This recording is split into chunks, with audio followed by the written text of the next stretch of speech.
Hello there, and welcome to Secretum Histories, a quiet place where old stories are allowed to unfold slowly, without urgency, and where ancient ideas are given room to breathe. Tonight's journey settles into one of the most familiar stories many people think they already know, and yet one that becomes far less certain the longer it is examined.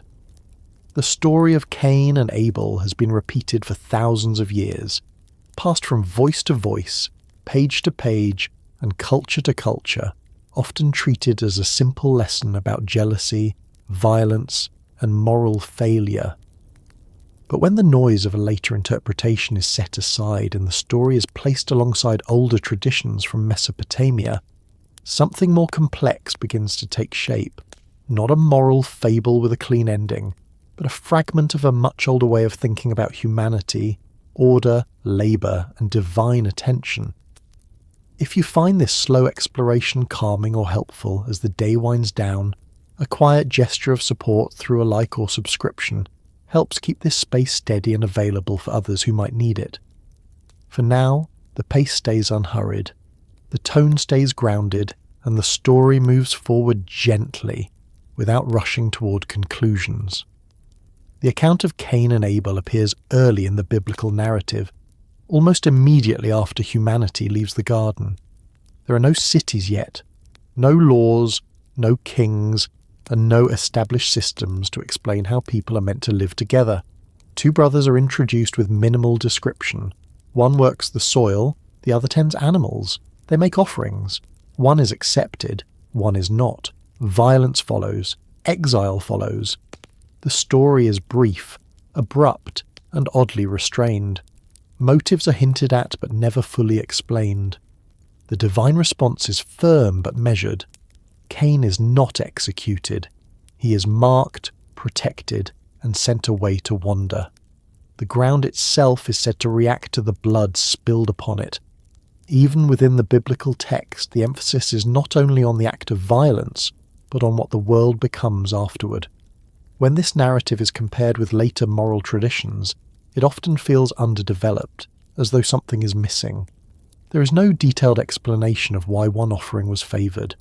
There is no extended dialogue exploring the inner thoughts of the brothers. There is no legal framework defining guilt or justice. That sense of absence has led many readers to fill in the gaps with assumptions shaped by later religious and ethical systems. Cain becomes a symbol of envy. Abel becomes a symbol of innocence. The story is flattened into a lesson with clear roles and clear judgments. Yet when the story is placed in a much older context, alongside the myths and administrative texts of Sumer and Akkad, its structure begins to resemble something else entirely. In early Mesopotamian thought, stories were often not designed to instruct morality in a modern sense. They were used to explain why the world was structured the way it was. They accounted for divisions between people, professions, regions, and destinies. Conflict in these stories did not always arise because someone was evil. It arose because order itself required separation. Sumerian texts frequently describe a world in which roles are assigned before ethical frameworks exist. The division between shepherd and farmer, for example, appears repeatedly in early Mesopotamian literature. These roles were not merely occupations. They represented different relationships to land, movement, stability, and the divine. Farmers were tied to fixed lard, irrigation systems, and settled life. Shepherds moved with their herds, crossing boundaries, living in cycles rather than grids. Both were necessary, both were valued. But they were not treated equally in all contexts. In Sumerian hymns and myths, the gods often show preference for certain forms of labour at particular moments. This preference is rarely explained in emotional terms. It is functional. The gods favour what maintains balance, feeds cities, supports temples, or stabilises the world at that time. Favour is not affection, it is alignment. Seen through this lens, the offering scene in the Cain and Abel story begins to look less like a test of personal virtue and more like a reflection of an older concern about order. The offerings are not evaluated on sincerity or effort in the text itself. They are simply accepted or not accepted. the narrative moves quickly past the moment of divine choice and focuses instead on its consequences among humans. Early Mesopotamian myths often emphasize that divine decisions create instability among people, not because the gods are cruel, but because humans must adjust to a world shaped by forces beyond their understanding. In several Sumerian stories, conflict arises when one figure is favoured for reasons that are never explained to others. Resentment follows. Violence sometimes follows. The result is not total destruction, but separation. One figure remains within the centre of the order. The other is sent away to the margins. The concept of exile in early texts is not always punishment in the modern sense. It is often a necessary rebalancing. A disruptive presence is removed from a space that cannot accommodate it. The individual is not erased. They are relocated. The mark placed on Cain, which later traditions often interpret as a sign of shame, aligns more closely with Mesopotamian symbols of protection, placed on those moving beyond the boundaries of controlled space. To wander without protection was to invite death. To wander with a sign was to survive. Blood in Sumerian thought carried weight beyond physical injury. It bound people to land. The spilling of blood created obligations that could not be ignored. The ground responding to Abel's blood echoes older beliefs that the earth itself participated in moral and cosmic order. Land was not inert. It remembered. It reacted. This idea appears repeatedly in Mesopotamian curse formulas, where violence against people or temples results in the land becoming unproductive, hostile, or withdrawn. The Cain and Abel story appears at a point in the biblical narrative where humanity is transitioning from a mythic origin into a social world. There are no laws yet because the story is explaining why laws will become necessary. There are no cities yet because the story is explaining why cities will emerge. Cain's later association with the founding of a city fits this pattern. The wanderer eventually becomes a builder, not because redemption is complete, but because separation leads to new forms of order elsewhere. In Sumerian tradition, the first cities often arise after rupture, not harmony. Conflict forces innovation. Division creates structure. This does not mean violence is celebrated. It means violence is understood as a symptom of incomplete order. The world before law is unstable. The world before defined roles is dangerous. The first conflict between humans marks the beginning of something, not simply the loss of innocence. What emerges from this comparison is a story that is less about individual morality and more about structural transition. Cain and Abel are not merely brothers. They represent competing modes of life at the edge of civilization. Their conflict reflects a moment when humanity is learning painfully and imperfectly how to live within constraints that have not yet been articulated. Later traditions will add layers of interpretation, turning Cain into a warning and Abel into a martyr. But beneath those layers lies an older narrative pattern that appears across Mesopotamian texts. A favoured figure and an unfavoured one, a divine decision that creates imbalance, a violent act that forces separation, a mark or protection that enables survival beyond the centre, a wandering figure who carries memory forward into new spaces. This pattern appears in stories of rival gods, rival kings and rival brothers throughout the ancient Near East.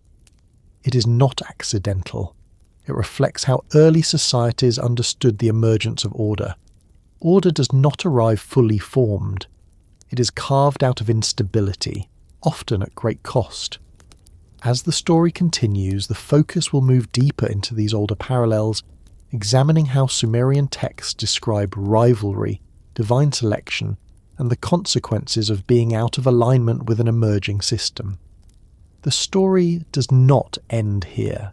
It shifts, carrying the weight of the first fracture forward into the spaces where civilization begins to take shape. The story of Cain and Abel often leaves behind a quiet sense that something has been withheld. Even for readers who know it well, who have encountered it in childhood lessons, sermons, or passing references, There is a lingering impression that the narrative ends too soon, explains too little, and moves forward before its implications have fully settled.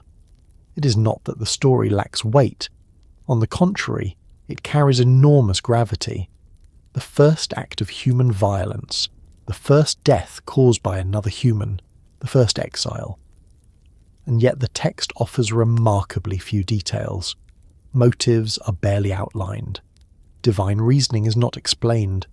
Emotional states are implied rather than explored. Consequences unfold, but without the kind of closure modern storytelling often expects. This sense of incompleteness is not accidental, nor is it a flaw in the tradition. It reflects the age and purpose of the narrative itself. Ancient texts, especially those rooted in early Near Eastern traditions, were not written to satisfy curiosity or to provide psychological depth in the modern sense. They were composed to preserve patterns of meaning. They recorded events and relationships that were believed to explain why the world functioned as it did. When such texts appear incomplete to modern readers, it is often because they assume a shared cultural background that no longer exists. What feels missing now may once have been understood without explanation. The Cain and Abel story emerges from a world where storytelling was economical, restrained, and symbolic. Every element carried weight, but that weight was not always spelled out. The text assumes familiarity with ideas about offerings, divine favour, labour, land, and blood that were common in the ancient Near East but are no longer instinctive today. As those shared assumptions faded, the narrative began to feel thinner, more abrupt, more puzzling. One of the most noticeable gaps is the lack of explanation regarding divine preference. Cain brings an offering from the produce of the ground, Abel brings an offering from his flock. One is accepted, the other is not. The text does not say that Cain's offering was inferior, insincere, or careless. It does not say that Abel's was more heartfelt. These explanations were supplied much later by interpreters who were uncomfortable with divine choice that appeared arbitrary. In the original narrative, the lack of explanation may not have been troubling at all. In early Mesopotamian thought, divine favour was often situational rather than moral. The gods favoured what sustained order, fed temples, or aligned with cosmic timing. Offerings were not evaluated primarily as expressions of inner sincerity, but as acts that maintained balance between human and divine realms. A rejected offering did not necessarily imply wrongdoing. It implied misalignment. This concept appears repeatedly in Sumerian administrative and religious texts, where offerings are carefully prescribed according to time, deity, and function. An offering that was appropriate in one context could be unacceptable in another. The text did not need to explain why, because the logic was embedded in ritual knowledge. When that ritual framework was lost, the silence became unsettling. Another source of incompleteness lies in the portrayal of Cain himself. The narrative does not present him as a monster or a villain. He is warned before the act. He speaks with the divine. He expresses fear after the act. He is protected rather than destroyed. Later traditions often attempt to harden Cain into a symbol of pure malice, but the original text resists this simplification. Cain is neither fully condemned nor fully absolved. He occupies an uncomfortable middle ground. This ambiguity reflects a worldview in which the first human conflicts were not moral case studies, but structural events. The world at this point in the narrative is still forming its rules. There is no legal system to administer justice. There is no established concept of proportional punishment. What exists instead is a fragile relationship between humans, land, and divine authority. Cain's action disrupts that relationship, but the response is aimed at containment rather than retribution. The mark placed on Cain is another element that often feels underexplained. The text does not describe the mark. It does not explain how it functions. It simply states that it exists to prevent further violence. Modern readers often interpret this mark through the lens of shame or stigma, but ancient parallels suggest something different. In Mesopotamian texts, Marks, signs, or seals were often protective rather than punitive. They identified individuals under divine jurisdiction, signalling that harm against them would provoke consequences. Seen this way, the mark of Cain does not complete his punishment. It regulates the aftermath of violence in a world without law. It prevents an endless cycle of bloodshed. This again aligns with older Near Eastern concerns about escalation. Blood demanded response. Without systems to limit retaliation, violence could spiral indefinitely. Protective signs were one way to halt that process. The story also moves quickly past Abel himself. After his death, he does not speak. He is not mourned at length. His role ends almost as soon as it begins. This brevity can feel unsettling, especially given later traditions that elevate Abel as a symbol of innocence. In the original narrative, Abel's importance lies less in who he is and more in what his death triggers. The ground reacts. The relationship between human labour and land changes. Cain's ability to farm is disrupted. Productivity and stability are no longer guaranteed. This focus on land is another clue to the story's older roots. In Sumerian and Akkadian texts, the land was central to identity and survival. Violence against kin was not only a social crime but an ecological one. It disturbed the balance that allowed crops to grow and communities to endure. When the ground is said to cry out, this is not poetic flourish. It reflects a belief that land bore witness and responded to human actions. The incompleteness of the story is also tied to its position within a much larger narrative arc. Cain and Abel appears at the threshold between mythic origin and historical memory. The text is transitioning from cosmic beginnings to human societies. It does not pause to resolve every emotional thread because its purpose is to set conditions for what follows. Cain's exile leads to the founding of cities. Human culture develops in the shadow of unresolved violence. The story is not closing a chapter, it is opening one. Later readers often expect moral clarity because later texts provide it. Laws are given, covenants are established, kings and judges appear. But this story exists before all of that. It depicts a world where moral categories are emerging but not yet fixed.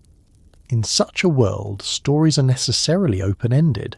They describe problems that have not yet found solutions. The sense of incompleteness is intensified by the way the story resists emotional resolution. Cain expresses distress, but not repentance in a modern sense.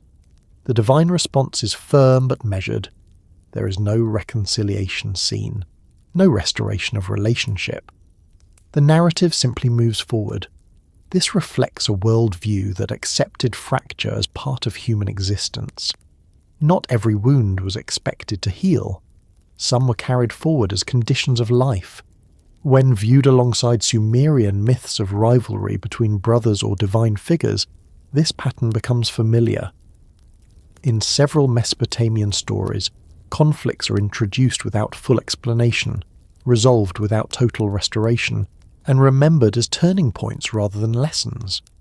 These stories explained why the world was divided the way it was, why some people wandered while others settled, why cities needed walls and laws. The Cain and Abel story feels incomplete because it belongs to this older genre of explanation rather than instruction. It was never meant to answer every question. It was meant to name a fracture and trace its consequences. The discomfort it produces is part of its function. It places the listener inside an unstable moment, before answers were formalized, before order was secured. As the story moves forward, it carries this incompleteness with it. Cain does not disappear. He becomes a builder, a father, a figure whose lineage continues. Violence does not end. It becomes woven into the fabric of human development. The text does not resolve this tension, because the world it describes has not resolved it either. Understanding this helps explain why later cultures felt compelled to add interpretations, expansions, and moral frameworks to the story. They were responding to a narrative that deliberately left space. That space was once filled by shared cultural knowledge ritual practice, and collective memory. When those supports eroded, the story began to feel hollow, prompting generations to fill it with commentary. The incompleteness, then, is not absence, it is invitation. An invitation to recognize that the earliest human stories were not concerned with comfort or closure. They were concerned with survival, structure, and the painful process of becoming something new. Cain and Abel stands as a reminder that the foundations of civilization were laid not on resolved questions, but on unresolved ones that continue to shape human behavior long after the first blood touched the ground. The narrative does not conclude its meaning here. It continues, shifting attention toward older parallels and deeper patterns that help explain why this story was told the way it was, and why its silences still echo through later traditions. In the world where the Cain and Abel story first took shape, being a shepherd or a farmer was never a simple matter of occupation. These roles carried weight far beyond daily labour. They signalled different relationships to land, movement, stability, and the unseen structures that governed early human life. To modern ears, the distinction can sound modest, almost quaint, as if the story were merely contrasting two ways of making a living. But in the ancient Near East, this division reached much deeper. It touched identity, survival, cosmology, and the fragile balance that allowed early societies to endure. Agriculture represented permanence. A farmer bound himself to a specific place, season after season. He invested labour into soil that would not immediately reward him. He depended on rainfall, flooding cycles, and long-term stability. Farming required planning, patience, and submission to rhythms larger than any individual. It also tied people to property, boundaries, and eventually to systems of ownership and control. Fields had edges, irrigation channels had rules, stored grain demanded protection, farming encouraged settlement, hierarchy, and the gradual rise of institutions. Shepherding, by contrast, was defined by movement. Herds followed grass, water, and weather. A shepherd's world was wide rather than fixed. Boundaries were crossed rather than enforced. Time was measured by migration patterns instead of planting cycles. While farmers waited, shepherds adapted. While cities formed around fields, shepherds existed at the edges of those developing centres. They were necessary, providing meat, wool, hides, and trade goods, yet they remained somewhat outside the settled order. In Sumerian and Akkadian texts, this division appears repeatedly, not as a moral hierarchy, but as a structural tension.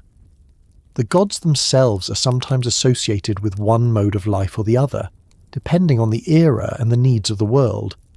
Certain deities favour shepherds, especially in myths that emphasise mobility, expansion, or protection beyond city walls. Others favour farmers when stability, abundance, and temple economies are the priority. Kingship in early Mesopotamia often borrowed imagery from shepherding. Rulers were described as shepherds of the people, not because they lived nomadic lives, but because shepherding symbolised guidance, oversight, and care without constant confinement. At the same time, actual shepherds were frequently viewed with suspicion by urban populations. They moved freely, did not always respect boundaries, and operated beyond the immediate reach of city authority. This tension was never fully resolved. It remained embedded in how societies understood themselves. When the Cain and Abel narrative identifies one brother as a farmer and the other as a shepherd, it is not offering background detail. It is signalling a deep and familiar divide. The story assumes that the audience understands what these roles imply. The offering scene that follows is shaped by this understanding. Offerings were not abstract gestures of devotion. They were extensions of one's relationship to the world. A farmer's offering represented the yield of settled labour. A shepherd's offering represented life that moved, breathed, and reproduced. In many Mesopotamian rituals, animal offerings carried a different symbolic weight than agricultural ones. Blood offerings were associated with life force, covenant, and immediate exchange. grain offerings were associated with continuity, storage, and future provision. Neither was inherently superior, but their meanings were not interchangeable.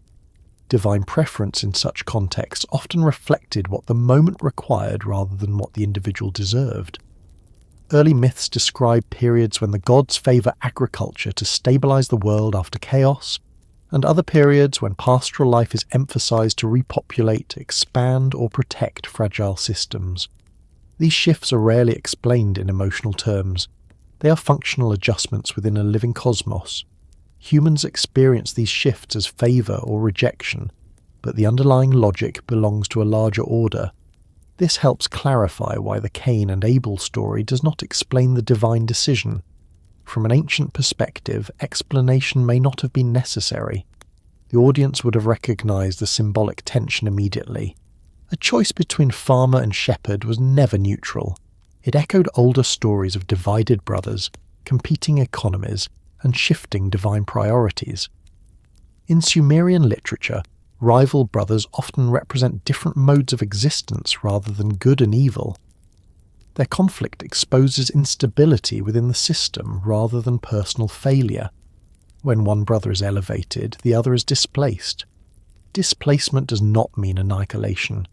It means movement into a different role, often beyond the centre.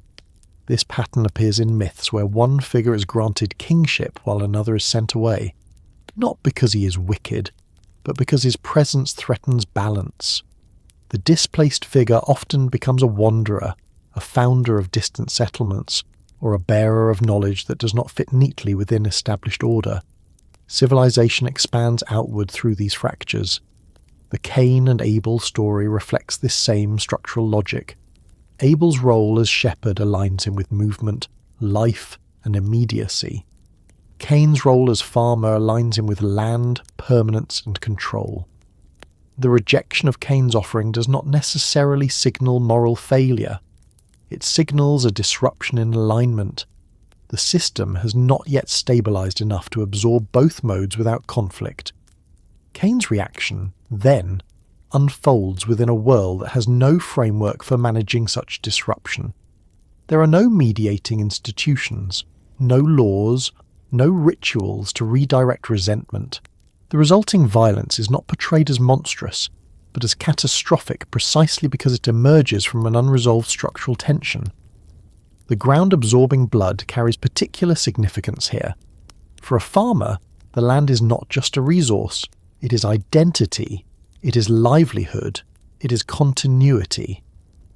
When the ground is said to respond negatively to Cain's act, it reflects as deeper rupture. The farmer's relationship to land has been permanently altered. Productivity is no longer guaranteed. Stability is broken. In Mesopotamian curse texts, similar imagery appears. Violence against kin or violation of cosmic order results in land that refuses to yield crops, irrigation systems that fail, and fields that turn hostile. This is not metaphorical punishment. It is cause and consequence within a worldview that saw land as an active participant in moral reality.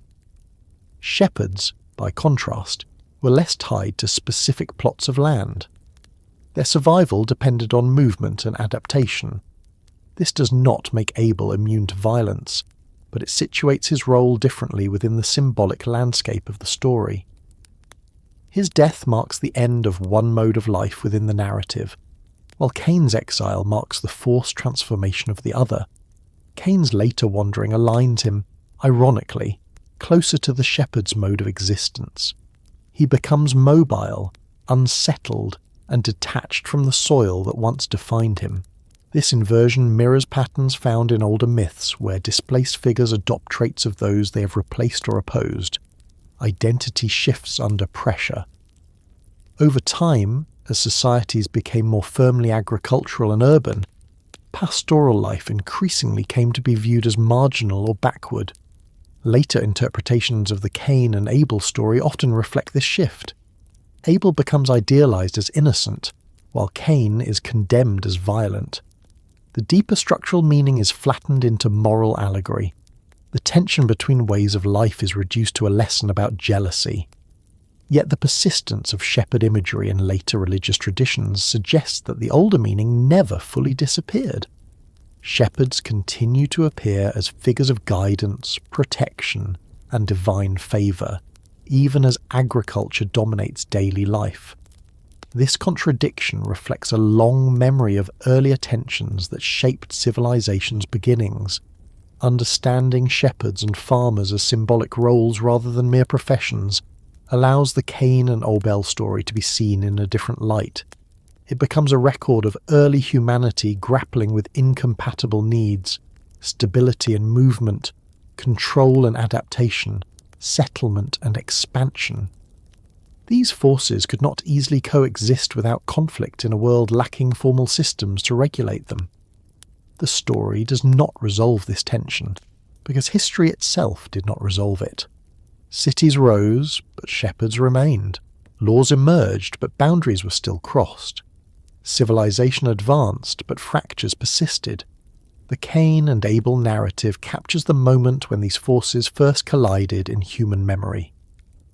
As the narrative continues forward, attention will shift toward how divine preference and human misunderstanding interact within this unstable framework, and how similar patterns appear repeatedly in Sumerian texts, long before the biblical account was written. The story carries its weight forward, not as a completed lesson, but as a foundation upon which later meanings were built.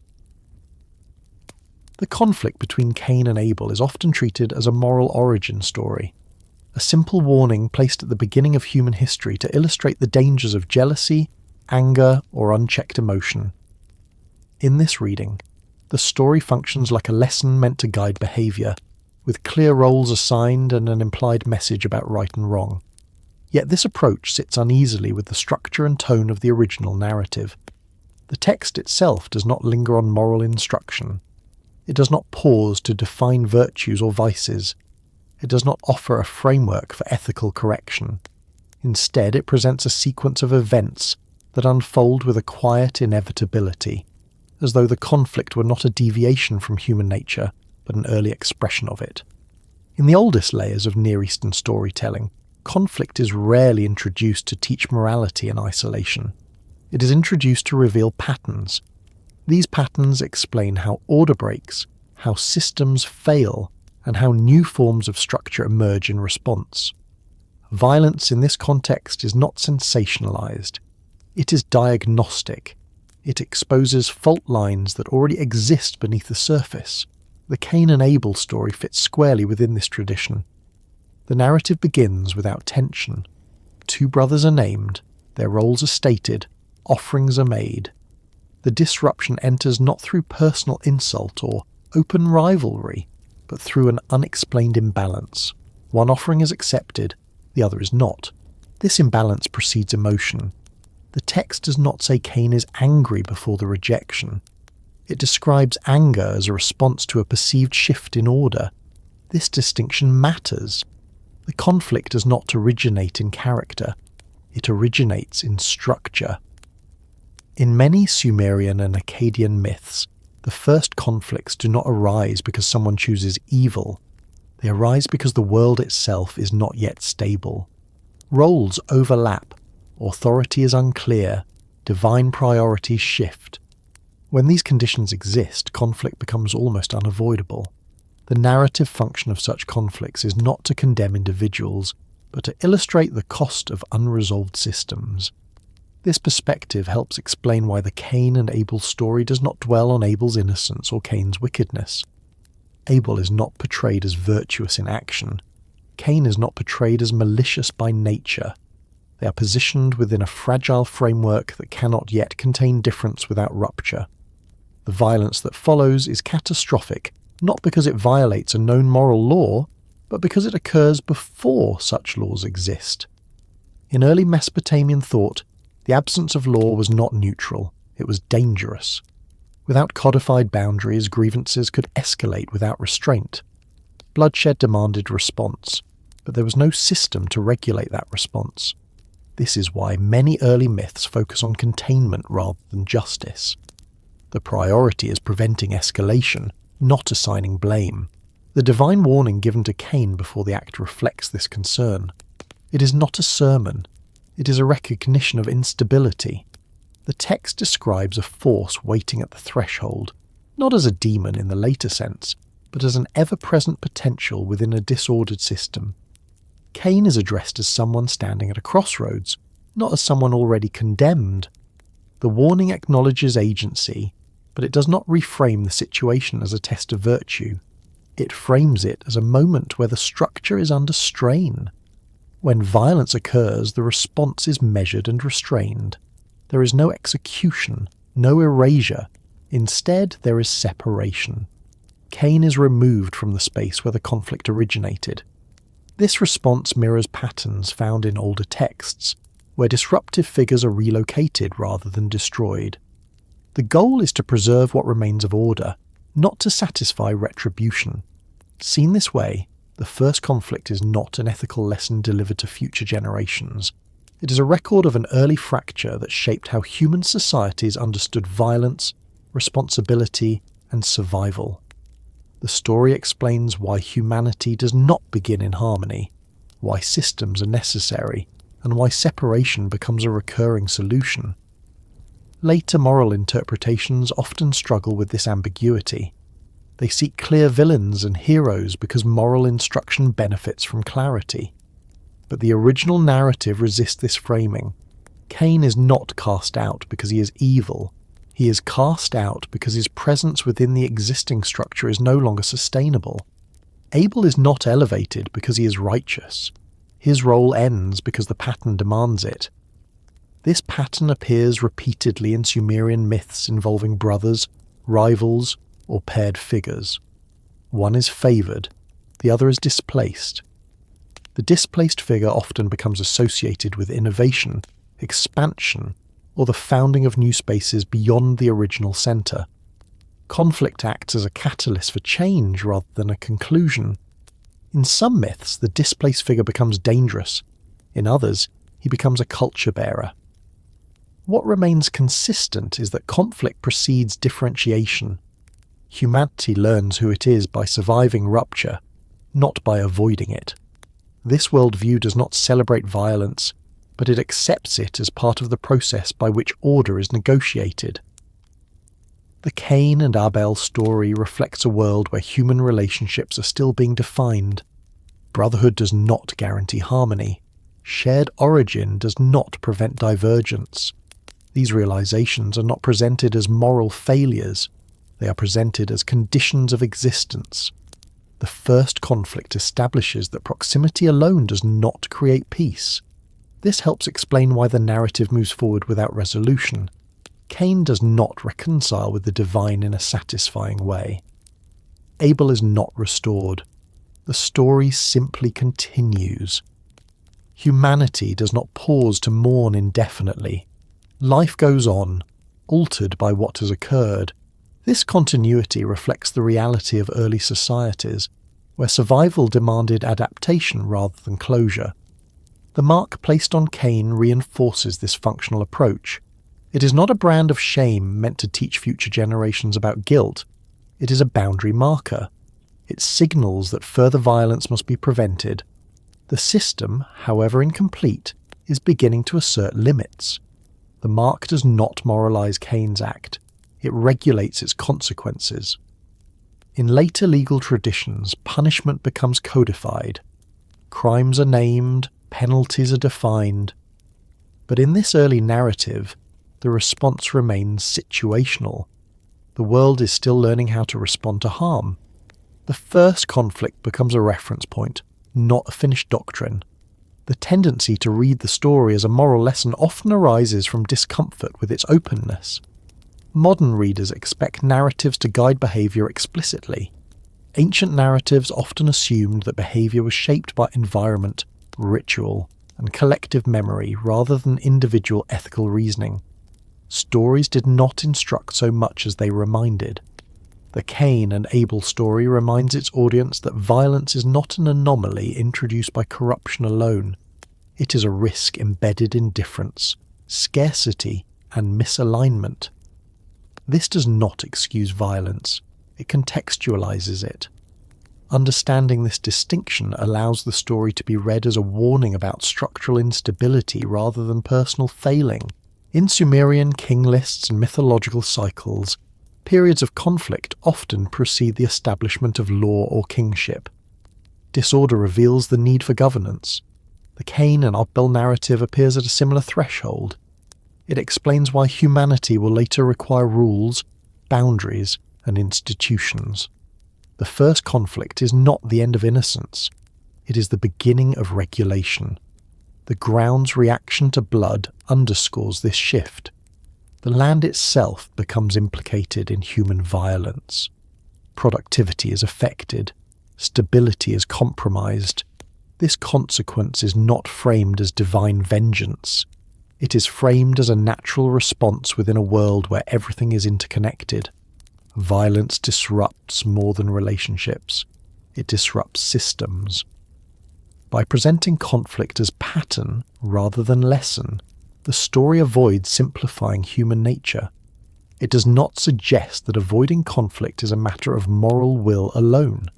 It suggests that preventing violence requires structures capable of absorbing difference without collapse. In the absence of such structures, even small imbalances can have devastating effects. This perspective also explains why later cultures repeatedly return to this story. It offers a foundation for understanding recurring human problems without pretending they can be easily solved. Conflict reappears in different forms between siblings, tribes, cities, and nations. The pattern persists because the conditions persist. The Cain and Abel story does not offer comfort. It offers recognition. It acknowledges that the roots of violence lie deep within the human experience, tied to survival, identity, and divine uncertainty. It does not instruct humanity to be better. It shows why humanity struggles to be so. As the narrative continues forward, this pattern becomes clearer. The focus shifts from individual action to systemic consequence. Similar conflicts appear in older Sumerian texts, where divine selection, human misunderstanding, and unresolved tension lead repeatedly to separation rather than reconciliation. These stories do not condemn humanity, they describe it. The first conflict remains unresolved because it sets the terms for what follows. Civilization will rise not by erasing this fracture, but by building around it. Law, ritual, and memory emerge as responses to a world that learned, very early, that harmony cannot be assumed. In the oldest Mesopotamian texts, rivalry is not treated as an exception to order, but as one of its defining pressures. Long before moral philosophy, legal codes, or theological doctrine attempted to categorize conflict as good or evil, rivalry was understood as a natural outcome of proximity, hierarchy, and divine involvement. The earliest tablets do not ask whether rivalry should exist. They assume that it does. Their concern lies instead with what rivalry produces, how it reshapes relationships, and how it forces systems to adapt. These texts emerge from a world where resources were limited, authority was unstable, and survival depended on careful balance. City-states rose and fell. Floods erased boundaries. Droughts destabilized food supplies. Within this environment, rivalry was not simply interpersonal, it was structural. It existed between brothers, between cities, between gods, and even between cosmic principles. Human rivalry mirrored divine rivalry, not because humans were imitating gods in a moral sense, but because both were operating within the same unstable framework. One of the clearest patterns in early Sumerian literature is the rivalry between paired figures who embody competing functions. These figures are often siblings or near equals. Their conflict does not arise from hatred or betrayal, but from overlap. They occupy adjacent roles that cannot be fully reconciled within the same space. The tension between them reveals limits within the system itself. In the myth of Enlil and Enki, rivalry unfolds between authority and wisdom. Enlil governs order, law, and hierarchy. Enki governs creativity, intelligence, and adaptation. Their disagreements do not destroy the world, they shape it. When Enlil seeks control, Enki introduces flexibility. When Enlil imposes limits, Enki finds ways around them. Neither is portrayed as evil. Their rivalry produces balance through friction. This pattern appears again in myths involving Dumuzi and Enkimdu, a shepherd and a farmer competing for the favour of Inanna. Here, the rivalry closely resembles the tension seen in the Cain and Abel narrative. Dumuzi represents pastoral life, movement, and abundance through herds. Enkimdu represents agriculture, irrigation, and settled labour. Inanna's choice between them is not framed as a judgment of character. It reflects shifting priorities within the world. At different moments, different forms of sustenance and stability are required. The myth does not resolve the rivalry by eliminating one figure. Instead, it allows both to exist within a negotiated order. The shepherd and the farmer must coexist, even if tension remains. This coexistence, however, is fragile and contingent. It depends on divine mediation and ongoing balance. In many Mesopotamian texts, rivalry intensifies when divine favour is uneven or unclear. Favour does not function as moral approval, it functions as alignment with cosmic need. When favour shifts, those who lose alignment experience displacement. This displacement is not framed as punishment. It is a consequence of being out of step with the system. Rivalry in these texts often escalates into violence, not because the rivals are inherently violent, but because there are no mechanisms yet capable of containing competition. Without formalized law, arbitration, or institutional authority, rivalry spills outward. The result is fracture. One figure remains central, the other moves outward. This outward movement is a recurring theme. The displaced rival becomes a wanderer, a founder, or an ancestor of a new lineage. Exile is not an ending, it is a transformation. Civilization expands through these acts of displacement, not despite them. This understanding reframes rivalry as a generative force, though not a gentle one. The earliest Mesopotamian texts do not romanticize conflict. They record its costs clearly. Bloodshed leads to curses. Land becomes unproductive. Relationships fracture. Yet these same texts also recognize that without rivalry, differentiation would not occur. Without differentiation, order would stagnate. The Cain and Abel story aligns closely with this framework. Cain and Abel are not presented as moral opposites. They are presented as rivals occupying overlapping spaces within a world that lacks systems to absorb difference. The divine acceptance of one offering and not the other mirrors the selective favour seen in Mesopotamian myths. The resulting violence mirrors the escalation that occurs when rivalry meets uncertainty. The response to Cain also echoes Mesopotamian strategies for managing rivalry. He is not executed. Execution would eliminate a problem but also erase potential. Instead, he is marked and sent away. His movement outward mirrors the pattern of displaced figures in older myths. He becomes associated with new spaces and future developments, rather than being erased from memory. Mesopotamian king lists further reinforce this pattern. Dynasties often begin after periods of conflict. Rival rulers compete. One emerges dominant, the other disappears or relocates. Kingship descends not into harmony, but into contested ground. Authority is stabilized only after rivalry has exposed the weaknesses of existing structures. In this worldview, rivalry is a test of systems rather than individuals. It reveals where boundaries are insufficient, where roles overlap too much, and where divine intention has not been clearly communicated. The solution is rarely reconciliation, it is reorganization. This perspective explains why early texts do not dwell on internal emotional states. They are less concerned with what rivals feel and more concerned with what rivalry does. Emotion is secondary to consequence. What matters is how rivalry reshapes land use, population movement, and social structure. The ground's response to blood in the Cain and Abel narrative reflects this focus. Violence is not condemned solely because it is wrong. It is condemned because it destabilizes the relationship between humans and land. In Mesopotamian thought, this relationship is foundational. When it is disrupted, famine, disorder, and collapse follow. Rivalry also appears at the cosmic level in these texts. The separation of heaven and earth, the division of waters, and the assignment of domains to different gods all involve tension and negotiation. Creation itself is not a peaceful process. It is structured through division. Rival forces are separated so that order can exist. Human rivalry mirrors this cosmic process. The first human conflicts are not aberrations. They are reflections of how the universe itself was organized. This does not justify violence. It situates it within a broader pattern of differentiation. Later traditions often reinterpret these rivalries through moral lenses, assigning blame and virtue. But the earliest texts resist such clarity. They acknowledge that rivalry emerges naturally from shared space and limited resources.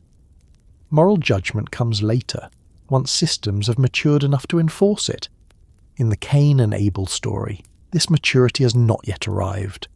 There is no law to mediate rivalry. There is only warning, consequence, and separation. The story records this moment without embellishment. Its restraint mirrors the tone of Mesopotamian texts that describe foundational conflicts without commentary. The repetition of rivalry across these traditions suggests that ancient societies saw conflict as inevitable, but not meaningless. Rivalry forced decisions. Decisions reshaped the world. The memory of these processes was preserved not to glorify them, but to explain why the world was structured as it was. This understanding also clarifies why the Cain and Abel story feels unresolved. In Mesopotamian narratives, rivalry rarely ends neatly. It transitions. One phase gives way to another. The displaced figure continues elsewhere. The system adapts. Resolution is provisional. Cain's survival, movement, and eventual association with city building align with this pattern. His story does not conclude with his exile. It continues into the development of human society. Rivalry does not end civilization. It propels it, though often at high cost. The oldest Mesopotamian texts do not ask humanity to overcome rivalry through moral purity. They suggest that rivalry must be managed through structure. When structure fails, violence fills the gap. When structure emerges, rivalry becomes regulated rather than erased. Seen in this light, the Cain and Abel narrative preserves an ancient insight. Human conflict is not merely a personal failing. It is a signal. It indicates that the world has reached a point where informal relationships can no longer sustain coexistence. Something new must arise. As the narrative continues forward, this insight becomes increasingly important. The story will move toward divine preference, confusion, and the emergence of boundaries that attempt to contain rivalry without destroying those involved. The pattern established in the earliest Mesopotamian texts continues to unfold, carrying with it the memory of a world that learned, early and painfully, that rivalry was not an interruption of order, but one of its foundations. Across the oldest Sumerian myths, the appearance of twin figures or closely paired rivals is never incidental. These pairings form one of the core narrative devices through which early Mesopotamian thinkers explored imbalance, transition, and the limits of harmony. Long before moral language was applied to conflict, these stories used divided favour to explain why the world does not distribute stability evenly, and why proximity to divine attention often produces fracture rather than peace. Twin figures in Sumerian tradition are rarely identical in function, even when they share origin. They emerge from the same source, occupy adjacent roles, and yet cannot remain equal for long. Their closeness is precisely what makes tension unavoidable. The myths do not present this as tragedy alone. They present it as necessity. A system that cannot differentiate cannot endure. Favour, once divided or unevenly applied, becomes the mechanism through which differentiation occurs. In many of these myths, the gods themselves are responsible for creating imbalance. Divine favour is not dispensed to reward virtue or effort in a human sense. It is applied to stabilise or redirect the world at particular moments.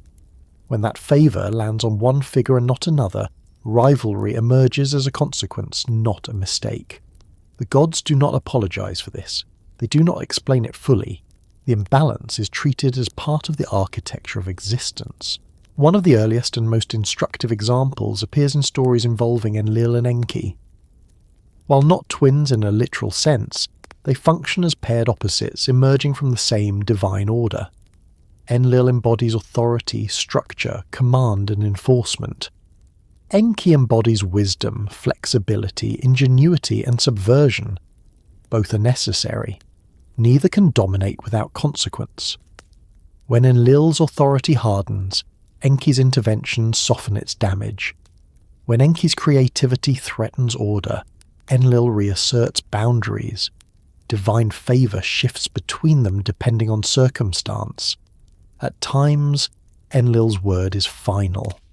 At other times, Enki's cunning preserves humanity from destruction. The myths do not resolve their rivalry. They institutionalize it. The cosmos is balanced not by harmony, but by tension held in check. This same pattern appears more clearly in myths involving closer counterparts, especially those tied to human life and sustenance. The story of Dumuzi and Enkidu provides a striking parallel to the Cain and Abel narrative. Dumuzi, the shepherd, represents mobility, abundance through herds, and seasonal renewal. Enkidu, the farmer, represents irrigation, settled land, and agricultural stability. Both court Inanna. Both offer value. Yet the narrative hinges on her divided attention. In some versions of the myth, Inanna favours Dumuzi. In others, she hesitates. The tension between the two men is not resolved through moral judgment. Neither is depicted as unworthy. The conflict arises because the world cannot fully support both modes of life equally at the same time. Favour must land somewhere, and where it lands, consequence follows. The shepherd's association with movement and reproduction often aligns with periods of expansion or recovery after catastrophe. The farmer's association with land and order aligns with consolidation and long-term stability. When divine favour shifts toward one, the other is destabilised. This is not portrayed as injustice. It is portrayed as transition. These myths assume that favour is a finite force. It cannot be evenly distributed without dissolving its function. To favour everything equally would be to favour nothing at all. Divided favour, therefore, is rarely equal favour. It is selective by design. The Cain and Abel narrative reflects this logic with remarkable precision. Two figures share origin. Two offerings are presented. Favour is applied asymmetrically. The resulting rupture mirrors the same dynamic seen in Sumerian myth. What differs is not the structure, but the later interpretive layer that seeks moral explanation where the original story offered none. In Sumerian texts, the unfavoured twin is not necessarily condemned. Often, the unfavoured figure becomes associated with the margins, with wilderness, or with future transformation. Their displacement allows the favoured order to stabilise, but it also carries risk. The displaced figure may return, challenge authority, or establish new centres elsewhere. This pattern appears in myths where younger siblings inherit authority over older ones, not because of wrongdoing, but because the system requires renewal. It appears in stories where one divine figure is sent below while another remains above, creating layered realms of existence. Separation is not always punitive, it is organisational. Divided favour also appears in the way Sumerian myths treat human kingship. Early king lists often suggest that kingship descends to one city while another loses prominence. The city that loses favour is not erased from history. It declines, relocates, or transforms. The cycle continues. Favour moves. Stability follows briefly. These narratives teach that favour is temporary and relational. It does not define intrinsic worth. It defines position within a moment. Those who misinterpret favour as moral endorsement often react with resentment or violence when it shifts. The myths record this reaction not to condemn it, but to show its inevitability in the absence of understanding. Cain's response fits this pattern. The rejection of his offering destabilizes his position. Without a framework to interpret divine choice, the imbalance becomes personal. The system has no mediators, no priests, no laws, no rituals to redistribute meaning. The result is catastrophic misinterpretation.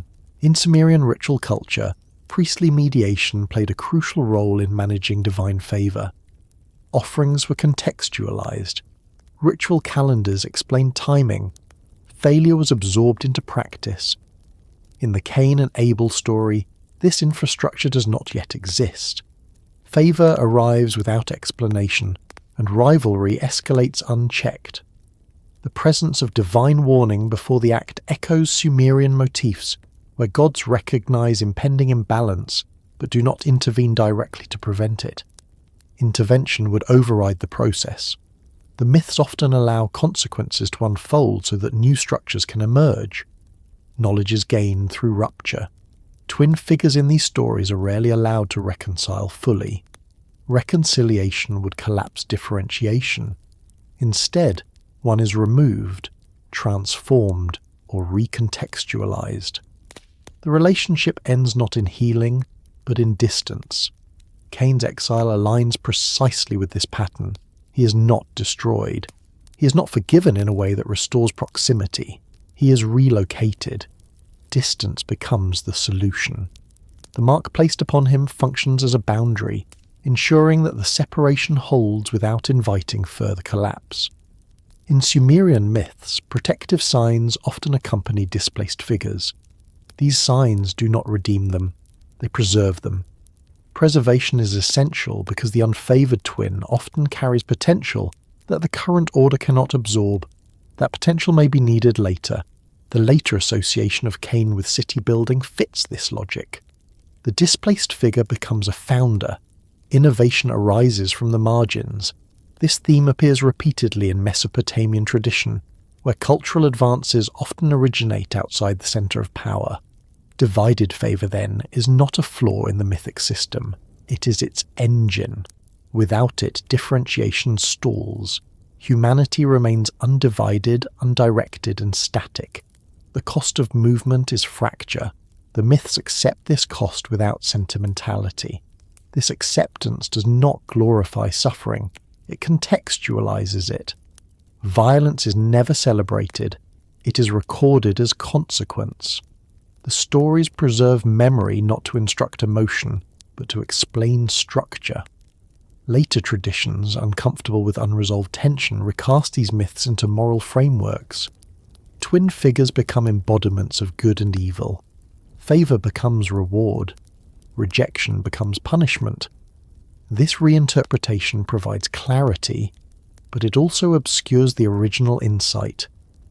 The Sumerian worldview preserved in these myths suggests something more unsettling. Order requires inequality of position. Favour must choose. Choice creates division. Division creates conflict. Conflict forces reorganization. This cycle repeats, shaping history.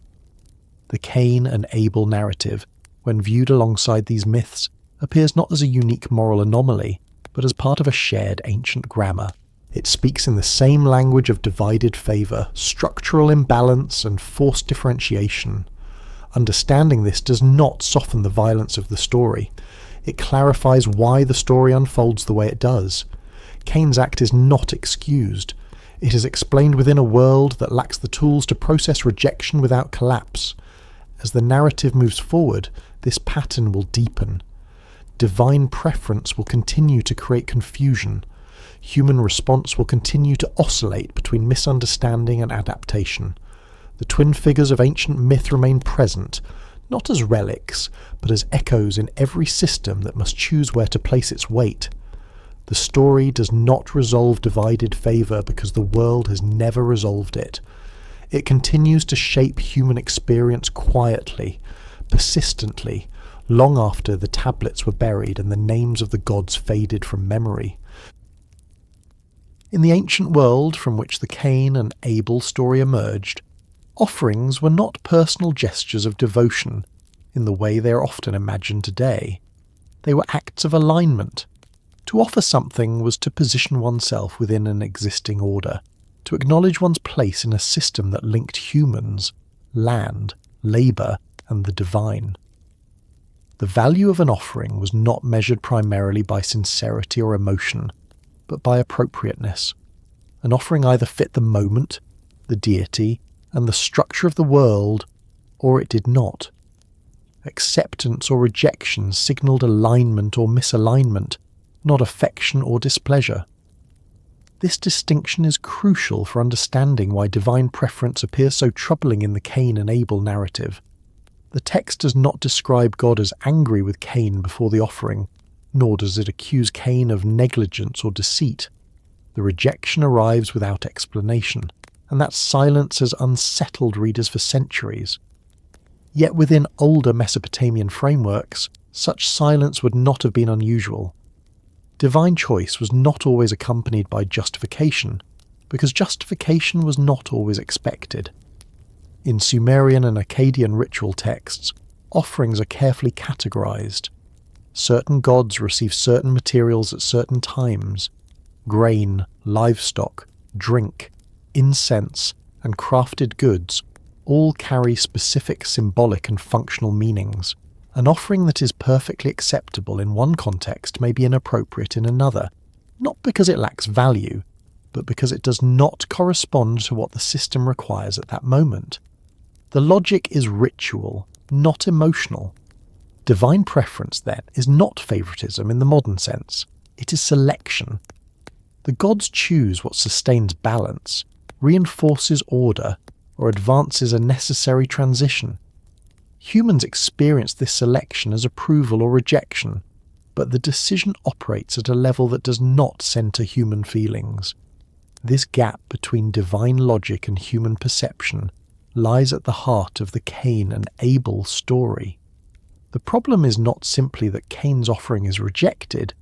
The deeper problem is that the world in which this rejection occurs lacks the structures needed to interpret it safely.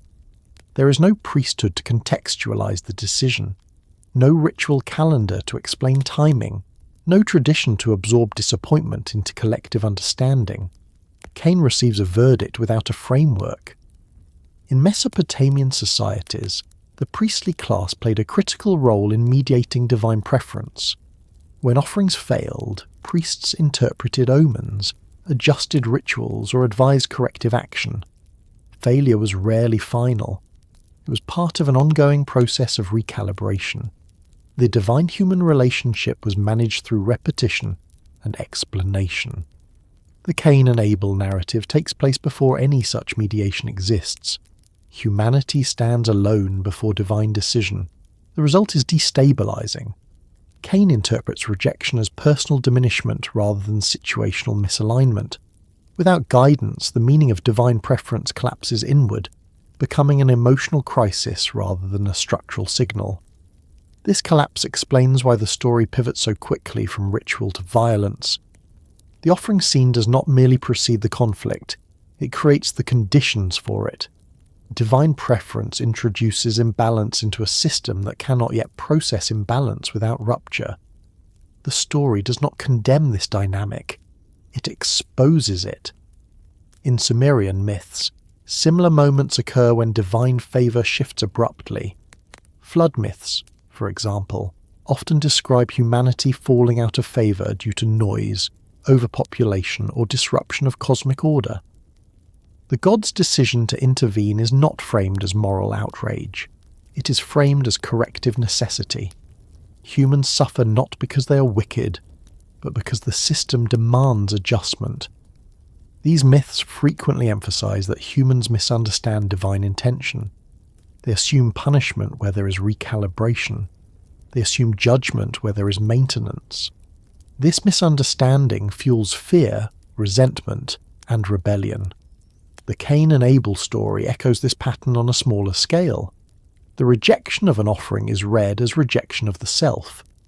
The divine warning given to Cain underscores this misunderstanding. It does not accuse him of being unworthy. It acknowledges the presence of a destabilizing force that emerges when preference is misread. The warning recognizes the danger of internalizing divine selection without context. It does not reverse the decision. It does not explain it. It simply marks the moment as critical.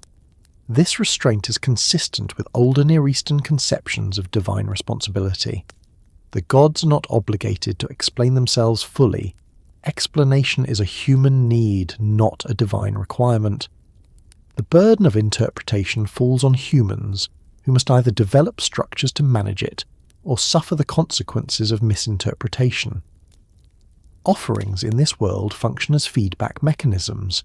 Acceptance reinforces alignment. Rejection signals the need for change. Without interpretive systems, that signal becomes ambiguous. Ambiguity breeds instability. Instability seeks release.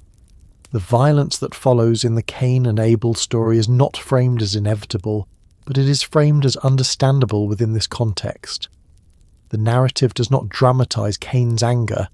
It presents it as a predictable response to an unresolved signal. The story does not excuse the act. It situates it.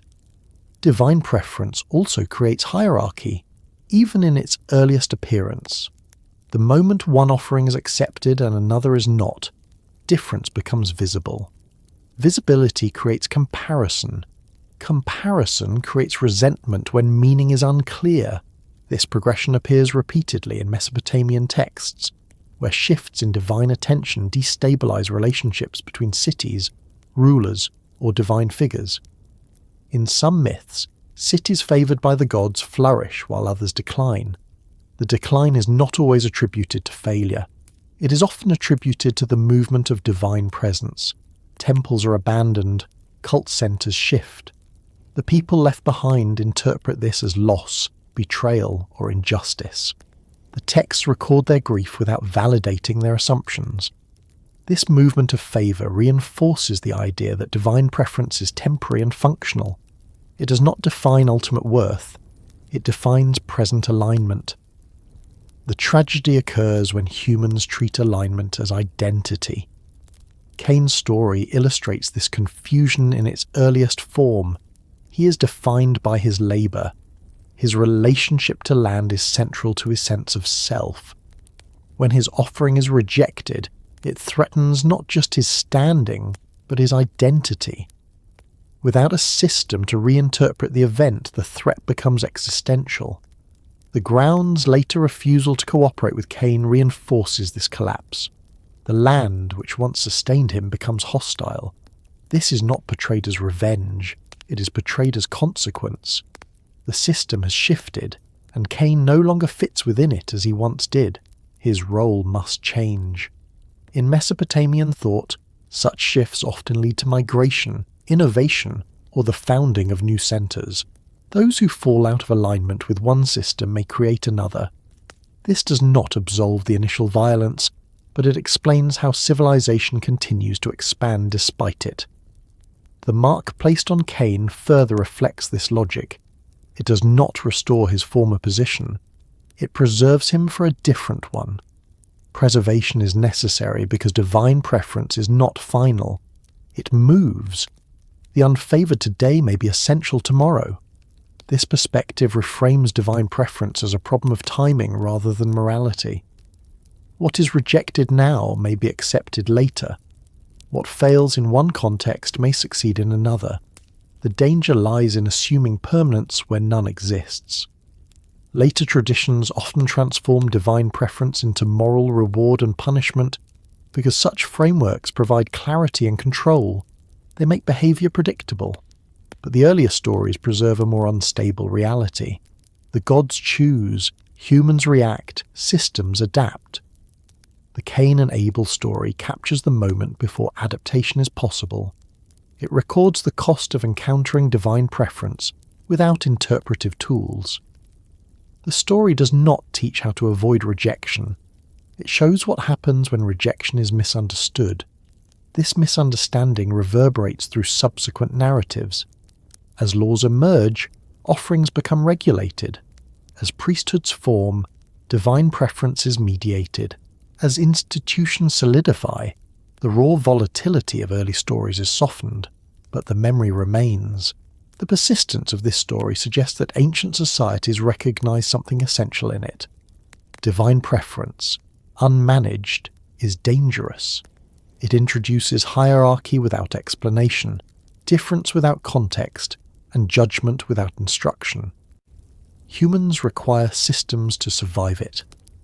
The Cain and Abel narrative stands at the threshold where such systems have not yet formed. It preserves the instability rather than resolving it. In doing so, it offers insight into why order becomes necessary, why mediation emerges, and why ritual, law, and explanation become central to human survival. The story does not condemn divine preference. It exposes its consequences. It does not instruct humans to obey blindly. It shows the cost of misunderstanding what divine choice represents. As the narrative moves forward, this problem deepens. Divine selection continues to shape human destiny, often without explanation. Those who learn to live within this uncertainty survive. Those who internalize rejection as condemnation fracture. The ancient texts do not offer comfort here. They offer memory. They remind later generations that order was not given fully formed. It was assembled slowly, painfully, in response to moments like this, where a single offering revealed how unprepared humanity was to understand the forces guiding it. When the gods choose in the oldest stories, they rarely explain themselves in ways humans can easily understand. Choice appears as a fact rather than a conversation. A decision is made. Favour settles somewhere. Consequences follow. The space between decision and consequence is where confusion takes root. In early mythic traditions, this confusion is not treated as failure of faith or weakness of character. It is treated as an expected human response to forces that operate beyond human scale. The Cain and Abel story sits squarely inside this ancient pattern. Divine choice arrives quietly and leaves behind turbulence. The text does not frame this turbulence as rebellion against the divine. It frames it as disorientation. Humanity is still learning how to exist in a world where unseen forces shape outcomes without explanation. The confusion that follows is not accidental, it is structural. In Mesopotamian thought, the gods were not moral instructors in the later philosophical sense. They were administrators of order. They regulated floods, fertility, kingship, and cosmic balance. Their choices reflected the needs of the system rather than the emotional states of individuals. Humans lived within the effects of those choices, often without access to the reasoning behind them. This gap between divine action and human understanding appears repeatedly in Sumerian myths. A city prospers for generations and then suddenly falls out of favour. A king loses divine support without clear cause. A god withdraws presence from a temple. The text rarely pause to justify these shifts.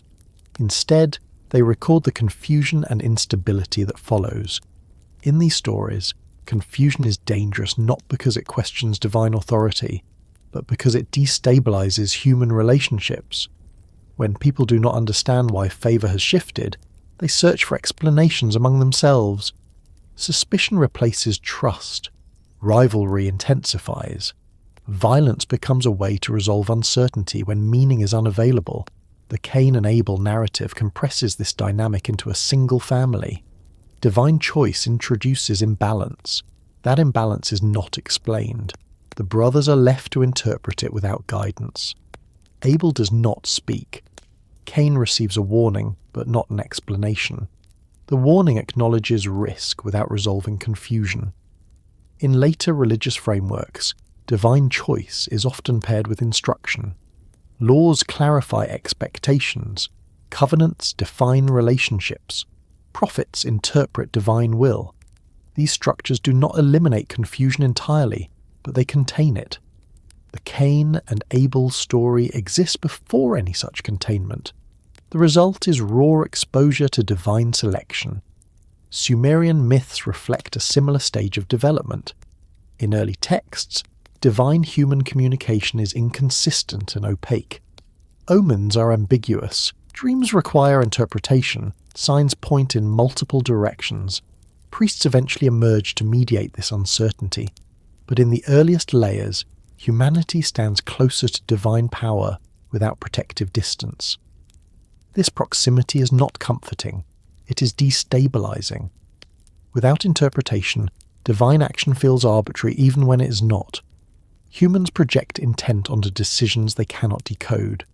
Favor becomes favoritism. Rejection becomes condemnation. Meaning collapses into emotion.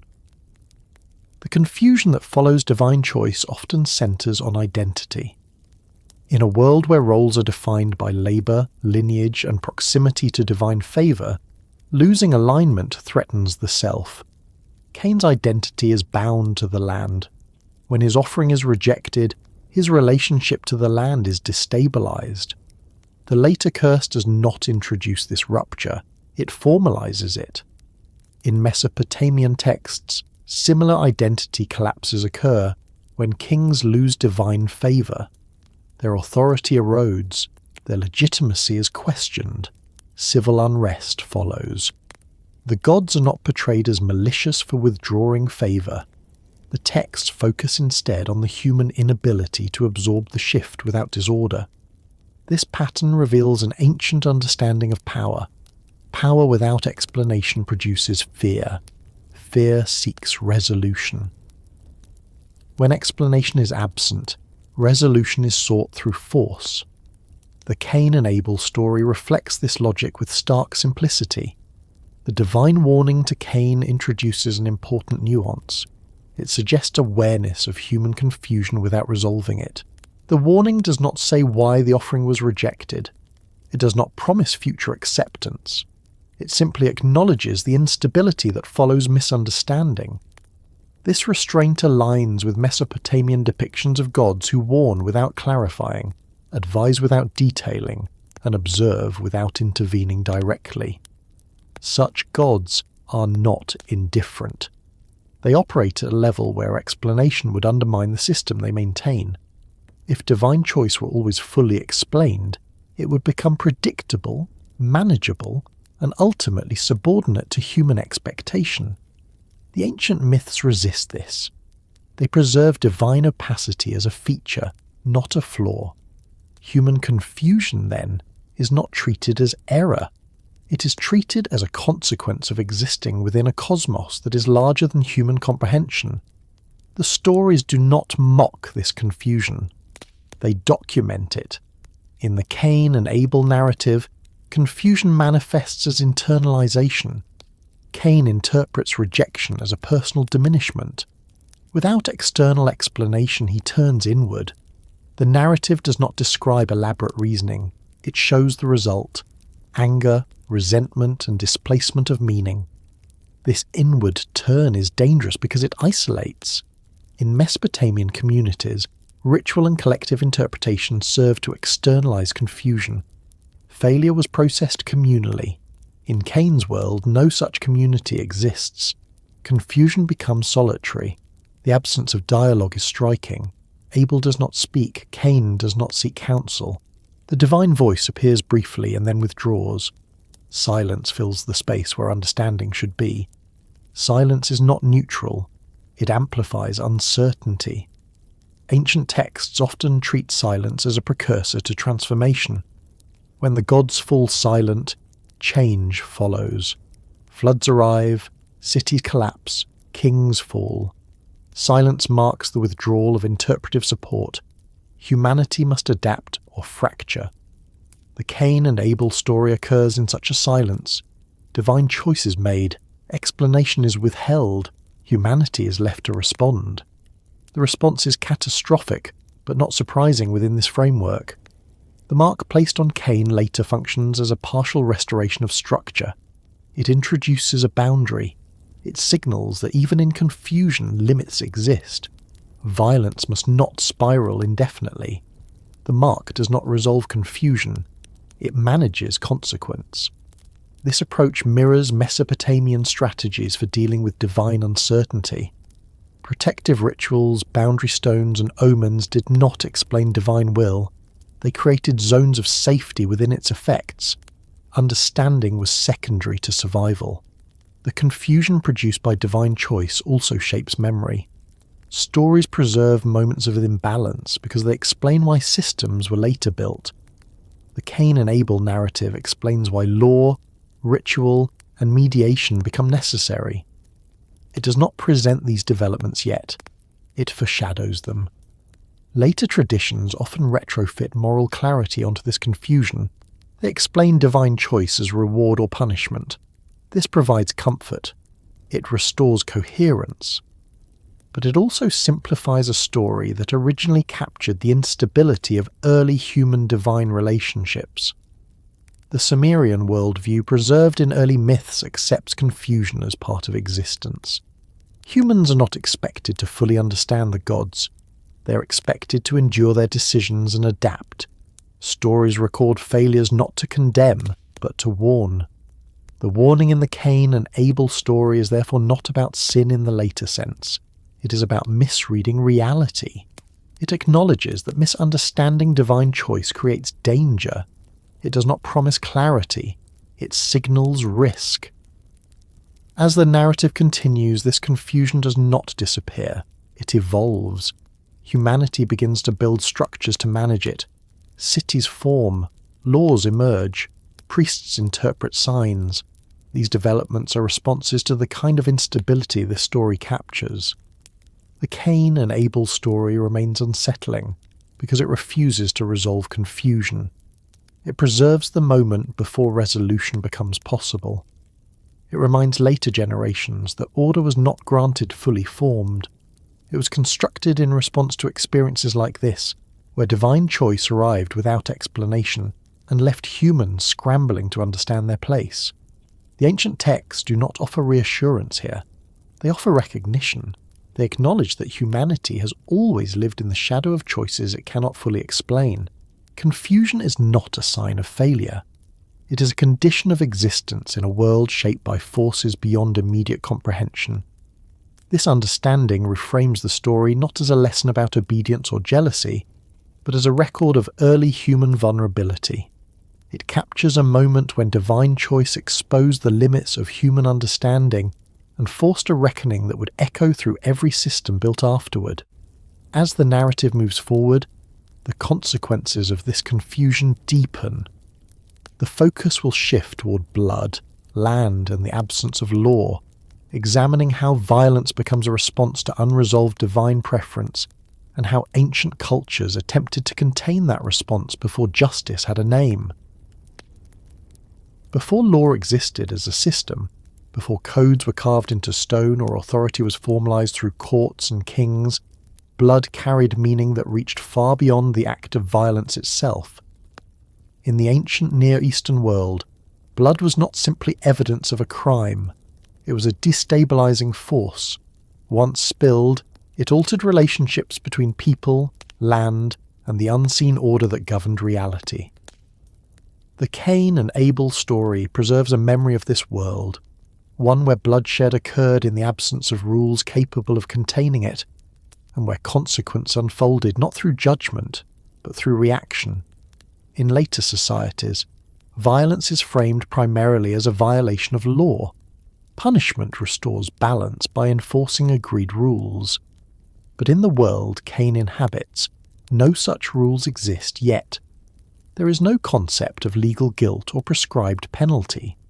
What exists instead is a fragile equilibrium between humans and the environment that sustains them. Blood disrupts that equilibrium immediately and visibly. The narrative's emphasis on the ground responding to Abel's blood is not symbolic embellishment. It reflects an older belief that the earth itself participated in moral reality. Land was not passive. It absorbed, remembered, and responded. This idea appears consistently in Sumerian and Akkadian texts, where bloodshed pollutes fields, disrupts irrigation, and invites famine. Violence is ecological before it is juridical. In Mesopotamian curse formulas, one of the most severe consequences invoked is the land's refusal to yield crops. The offender's fields dry up, canals clog, grain fails. These are not portrayed as punishments imposed by a distant authority. They are natural outcomes within a world where human actions directly affect cosmic balance. Blood spilled without mediation poisons the system. The Cain and Abel story situates its first act of human violence within this framework. Abel's blood cries out from the ground, not because the earth is personified poetically, but because bloodshed creates an imbalance that cannot be ignored. The cry is not a legal accusation. It is a disturbance signal. Something has gone wrong, and the world reacts. Without law, there is no process to contain this reaction. There is no trial, no proportional response. The divine response does not resemble later legal systems. Cain is not imprisoned or executed. Instead, the consequences unfold through altered relationships. The ground resists Cain. Stability collapses. His way of life becomes untenable. This response aligns closely with Mesopotamian ideas about blood guilt before codified justice. In early Sumerian society, unresolved bloodshed threatened entire communities. Vengeance cycles could spiral endlessly, destabilizing regions. This danger led to the development of substitutionary rituals, fines, and eventually laws designed to redirect retaliation away from unlimited violence. The Cain and Abel story predates these developments. It records a moment when bloodshed has no container. The result is exile rather than punishment, separation rather than execution. Cain must be removed from the space where blood has polluted the ground, not to satisfy justice, but to prevent further collapse. The absence of law also explains the narrative's restraint. There is no declaration that Cain deserves death. Such a declaration would imply a standard that does not yet exist. The story instead describes consequence without moralizing it. Cain's suffering is real, but it is not framed as retribution. It is framed as inevitability. In Mesopotamian myths, the emergence of law often follows periods of uncontrolled violence.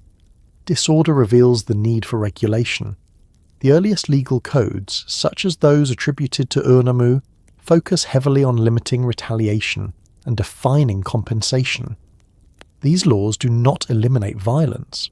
They manage it. They convert bloodshed into debt, ritual, or exile. The Cain and Abel narrative occupies the space before this conversion. Bloodshed still speaks directly to the ground. The world responds without mediation. Cain's fear after the act reflects this reality.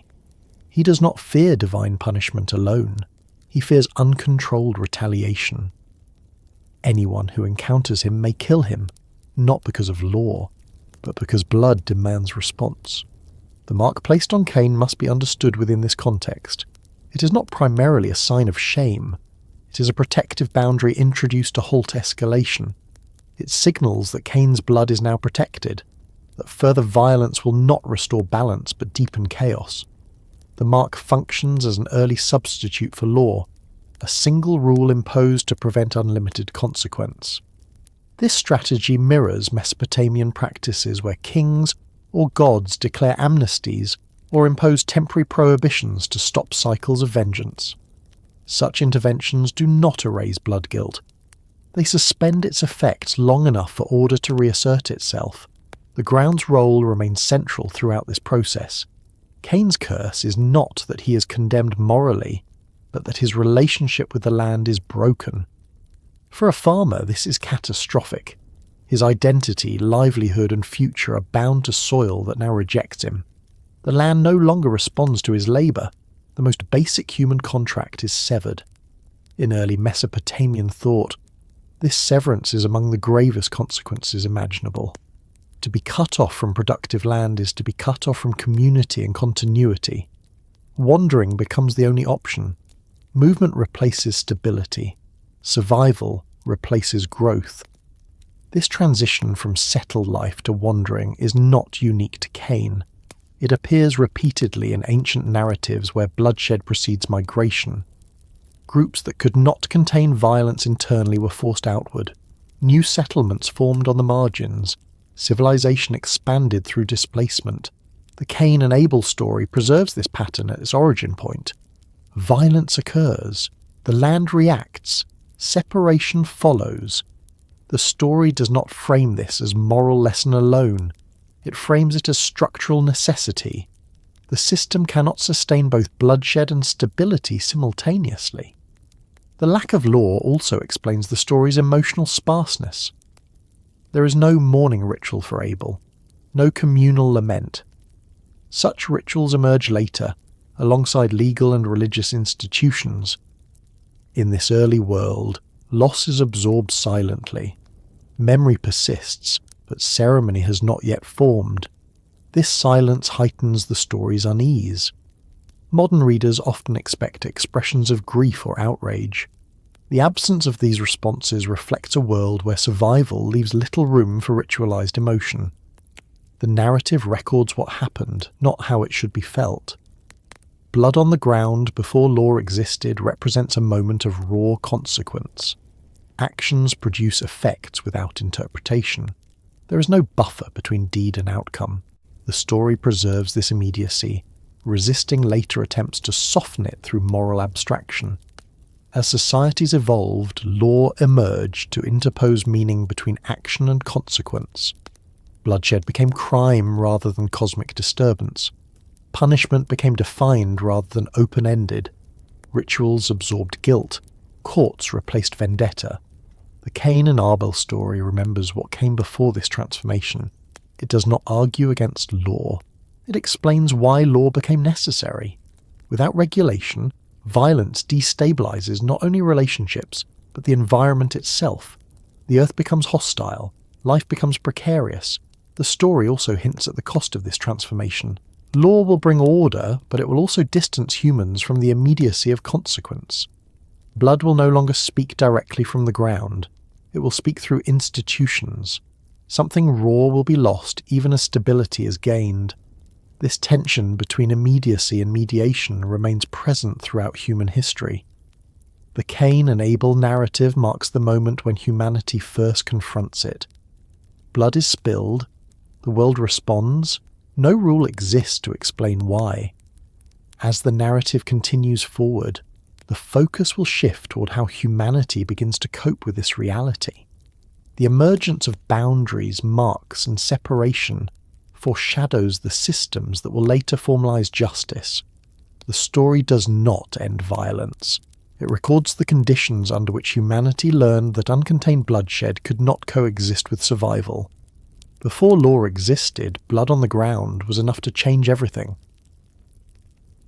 The word curse carries a heavy weight in later traditions. It suggests punishment deliberately imposed, a sentence handed down in response to wrongdoing, often framed as moral judgment. But in the oldest layers of the Cain and Abel story, the so-called curse functions very differently. It does not operate like a verdict delivered by a legal authority.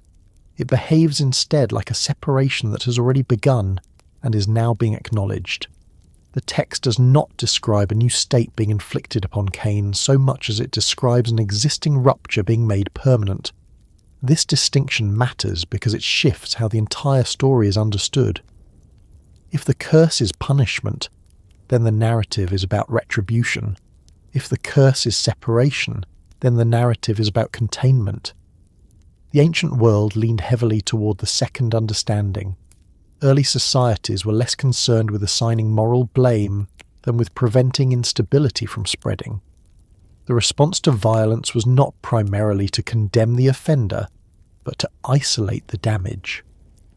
In the Cain and Abel story, the separation begins before any formal declaration.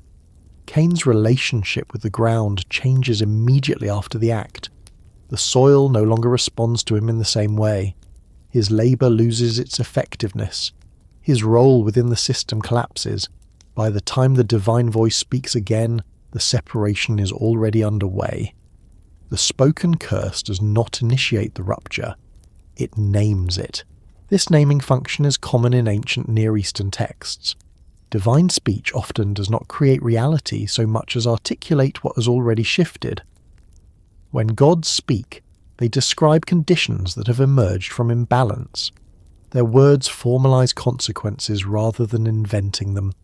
This is why many divine pronouncements in early texts sound observational rather than accusatory. The Cain narrative follows this pattern closely. The curse does not say that Cain will suffer because he deserves to. It states that the ground will no longer yield to him. It describes his future as wandering and instability. These are not punishments chosen arbitrarily. They are the natural outcomes of a broken relationship between human labour and land. In Mesopotamian thought, separation was a primary tool for restoring balance. When something became disruptive within a system, it was removed from the centre. This removal was not always framed as condemnation. It was often framed as necessity. A polluted object was taken outside the city. A dangerous individual was exiled. A rival power was pushed to the margins. Separation protected what remained. The Cain story reflects this logic. Cain is not executed, even though later legal systems would demand death for murder. Execution would eliminate the problem, but it would also erase the possibility of transformation. Separation preserves life while protecting the system. Cain's survival is not mercy in the modern sense, it is strategy. This approach becomes clearer when Cain reacts to the curse. His fear is not of divine wrath. It is of vulnerability. He understands that separation exposes him. Without the protection of land or community, he becomes a target. His fear reveals that the curse has removed him from the structures that once sustained him. He is no longer shielded by belonging. The divine response to this fear is telling. Rather than rescinding the separation, a mark is placed to mitigate its danger.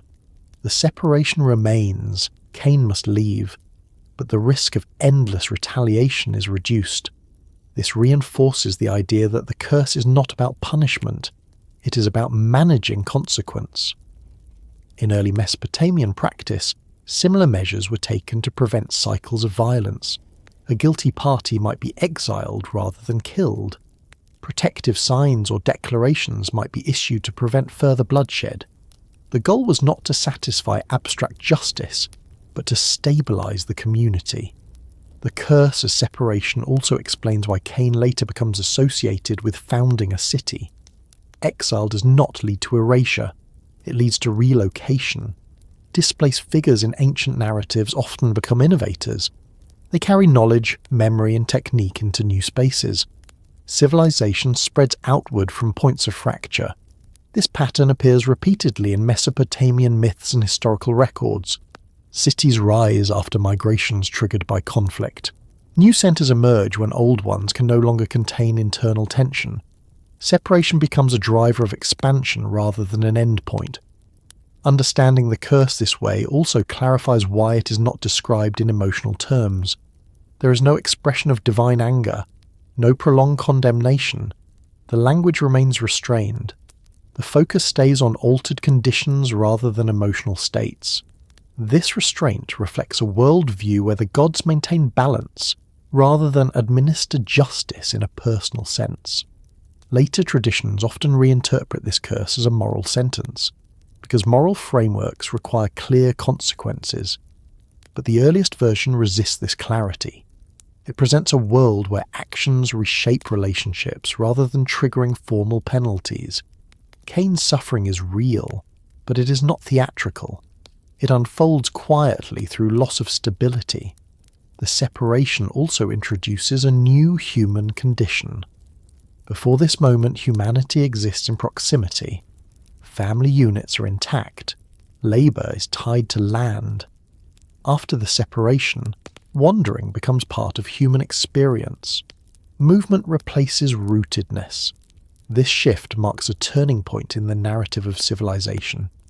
In Mesopotamian texts, the introduction of wandering figures often coincides with periods of transition.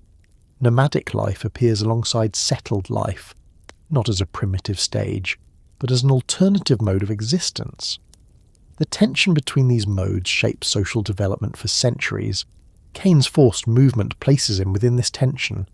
He's no longer a farmer in the traditional sense. He must adapt. The curse does not define what he will become. It removes what he was. The future remains open, uncertain, and shaped by separation. This openness is another sign that the curse is not a final judgment. Punishment tends to close possibilities. Separation creates them. Cain's story does not end with his exile. It continues into lineage, construction, and memory. The narrative does not erase him. It tracks him. The ground's refusal to cooperate with Cain is often interpreted as divine hostility, but within ancient frameworks, it is better understood as loss of alignment. The land responds to order. When order is disrupted, productivity fails. This is not revenge. It is systemic consequence. Mesopotamian agricultural texts frequently link moral and ritual order with crop success. When rituals are neglected or balance is disturbed, yields decline. The response is not moral condemnation but corrective action. Cain's situation lacks the means for correction. Separation becomes the only available response. The curse also introduces distance between humanity and the divine. Before this moment, divine presence is immediate. Conversations occur directly. After the separation, divine interaction becomes less frequent, more mediated. Humanity moves away from direct guidance toward autonomy. This shift mirrors broader patterns in ancient mythology, where early divine intimacy gives way to distance as humanity grows more complex. Separation is not only spatial, it is relational. Cain's exile marks the beginning of this distancing process. The restraint shown in the curse also preserves ambiguity.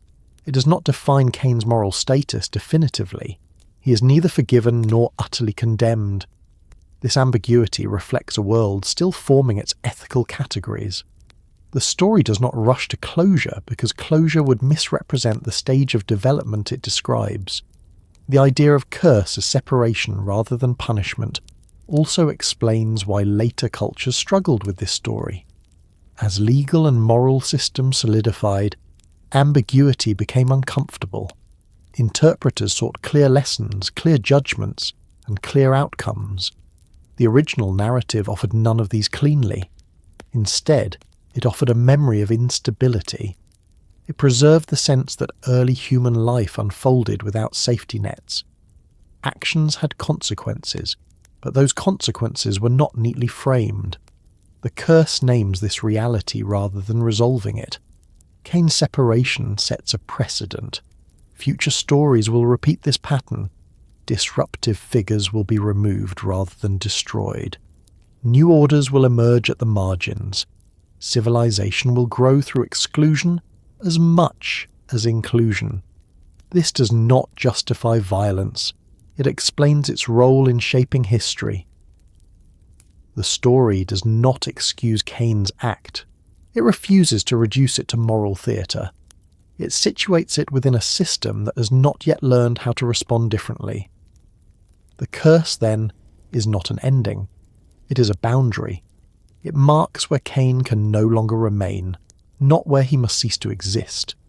It protects the fragile centre while allowing the displaced to survive elsewhere. As the narrative continues, this separation will echo through later traditions. Exile will become a recurring theme. Wandering will shape identity. Cities will rise from displacement. Law will emerge to reduce the need for such drastic measures. The Cain and Abel story preserves the moment before these developments. It records separation as the primary tool available to a world without law. The curse is not meant to satisfy justice. It is meant to prevent collapse. Understanding this reframes the story entirely. It becomes less about divine anger and more about human limitation. It shows a world learning, painfully, how to survive the consequences of its own actions. The separation imposed on Cain does not resolve the conflict. It displaces it. The memory of the first bloodshed does not fade. It travels with him. civilization will carry that memory forward, shaping how future generations understand violence, belonging, and the cost of remaining within a system that cannot yet contain difference. The story does not conclude here. It moves onward, following the consequences of separation into new spaces where protection, memory, and identity will take on new forms. Long before exile became a formal punishment, before borders were drawn and laws defined who belonged where, wandering already existed as a condition of life. In the ancient world, movement was not always a response to wrongdoing. It was often the default state of human existence. The Cain and Abel story does not introduce wandering as a consequence invented for Cain alone. It recognizes wandering as an older reality, one that predates settled order and persists beneath it. Early human communities were shaped by movement. Climate shifted, rivers changed course, herds followed grazing land, trade routes formed and dissolved. Even the earlier cities depended on people who moved between regions carrying goods, stories, and techniques. Stability was the exception, not the rule. Settlement emerged gradually, and even then it remained fragile. Sumerian texts preserve this memory clearly. Some of the oldest records describe peoples not as rooted populations, but as groups defined by motion. They are identified by the lands they pass through, the seasons they follow, or the goods they transport. These groups are not portrayed as lawless or cursed. They are portrayed as necessary participants in a wider system. Wandering in this context is not aimlessness. It is adaptation. It is a response to a world that does not guarantee permanence. Those who wandered developed skills different from those who stayed. They learned to read landscapes rather than fields, to negotiate rather than enclose, to survive without fixed infrastructure. These skills were not inferior. They were complementary. The Cain and Abel narrative situates wandering within this older framework. When Cain is described as becoming a wanderer, the text is not inventing a new fate. It is shifting him into an existing mode of life. The tragedy lies not in wandering itself, but in the fact that Cain is forced into it without preparation, without choice, and without the communal structures that normally supported mobile life. In Mesopotamian literature, wandering figures often appear at moments of transition. They are present when cities fall, when dynasties end, or when divine favour moves. These figures carry continuity across disruption. They preserve memory when institutions collapse. They link old orders to emerging ones. This role is visible in myths where culture heroes travel between regions, bringing irrigation techniques, laws, or crafts. Movement becomes a means of transmission. Knowledge does not remain confined to one place. It spreads through wandering. Cain's later association with city building reflects this pattern. His wandering does not end in isolation. It leads to new forms of settlement. This progression mirrors older Mesopotamian narratives where displaced figures become founders, precisely because they are not bound by existing structures. Wandering also functioned as a safety valve in early societies. When internal tension threatened stability, movement outward relieved pressure. Groups split, some remained, others left. This process reduced conflict without requiring extermination. It allowed societies to survive without resolving every disagreement internally. The Cain and Abel story captures this logic before it becomes institutionalized. Cain cannot remain where he is. The space cannot contain him after blood has been spilled. Wandering becomes the only available solution. It removes the source of instability while preserving life. This approach contrasts sharply with later legal frameworks that prioritize containment through punishment. In those systems, offenders are confined rather than expelled. But confinement requires infrastructure, authority, and enforcement. In a world without law, movement is simpler and more effective. Ancient texts often reflect this preference. Exile, banishment, and forced movement appear frequently as responses to conflict. These responses are not framed as moral victories. They are pragmatic. They prevent escalation. The association between wandering and danger also emerges in these texts. Those who move beyond established boundaries face uncertainty. They lack protection. They encounter hostile environments and unfamiliar peoples. This vulnerability is not romanticized. It is acknowledged as the cost of separation. Cain's fear after being condemned to wander reflects this reality. He understands that movement exposes him.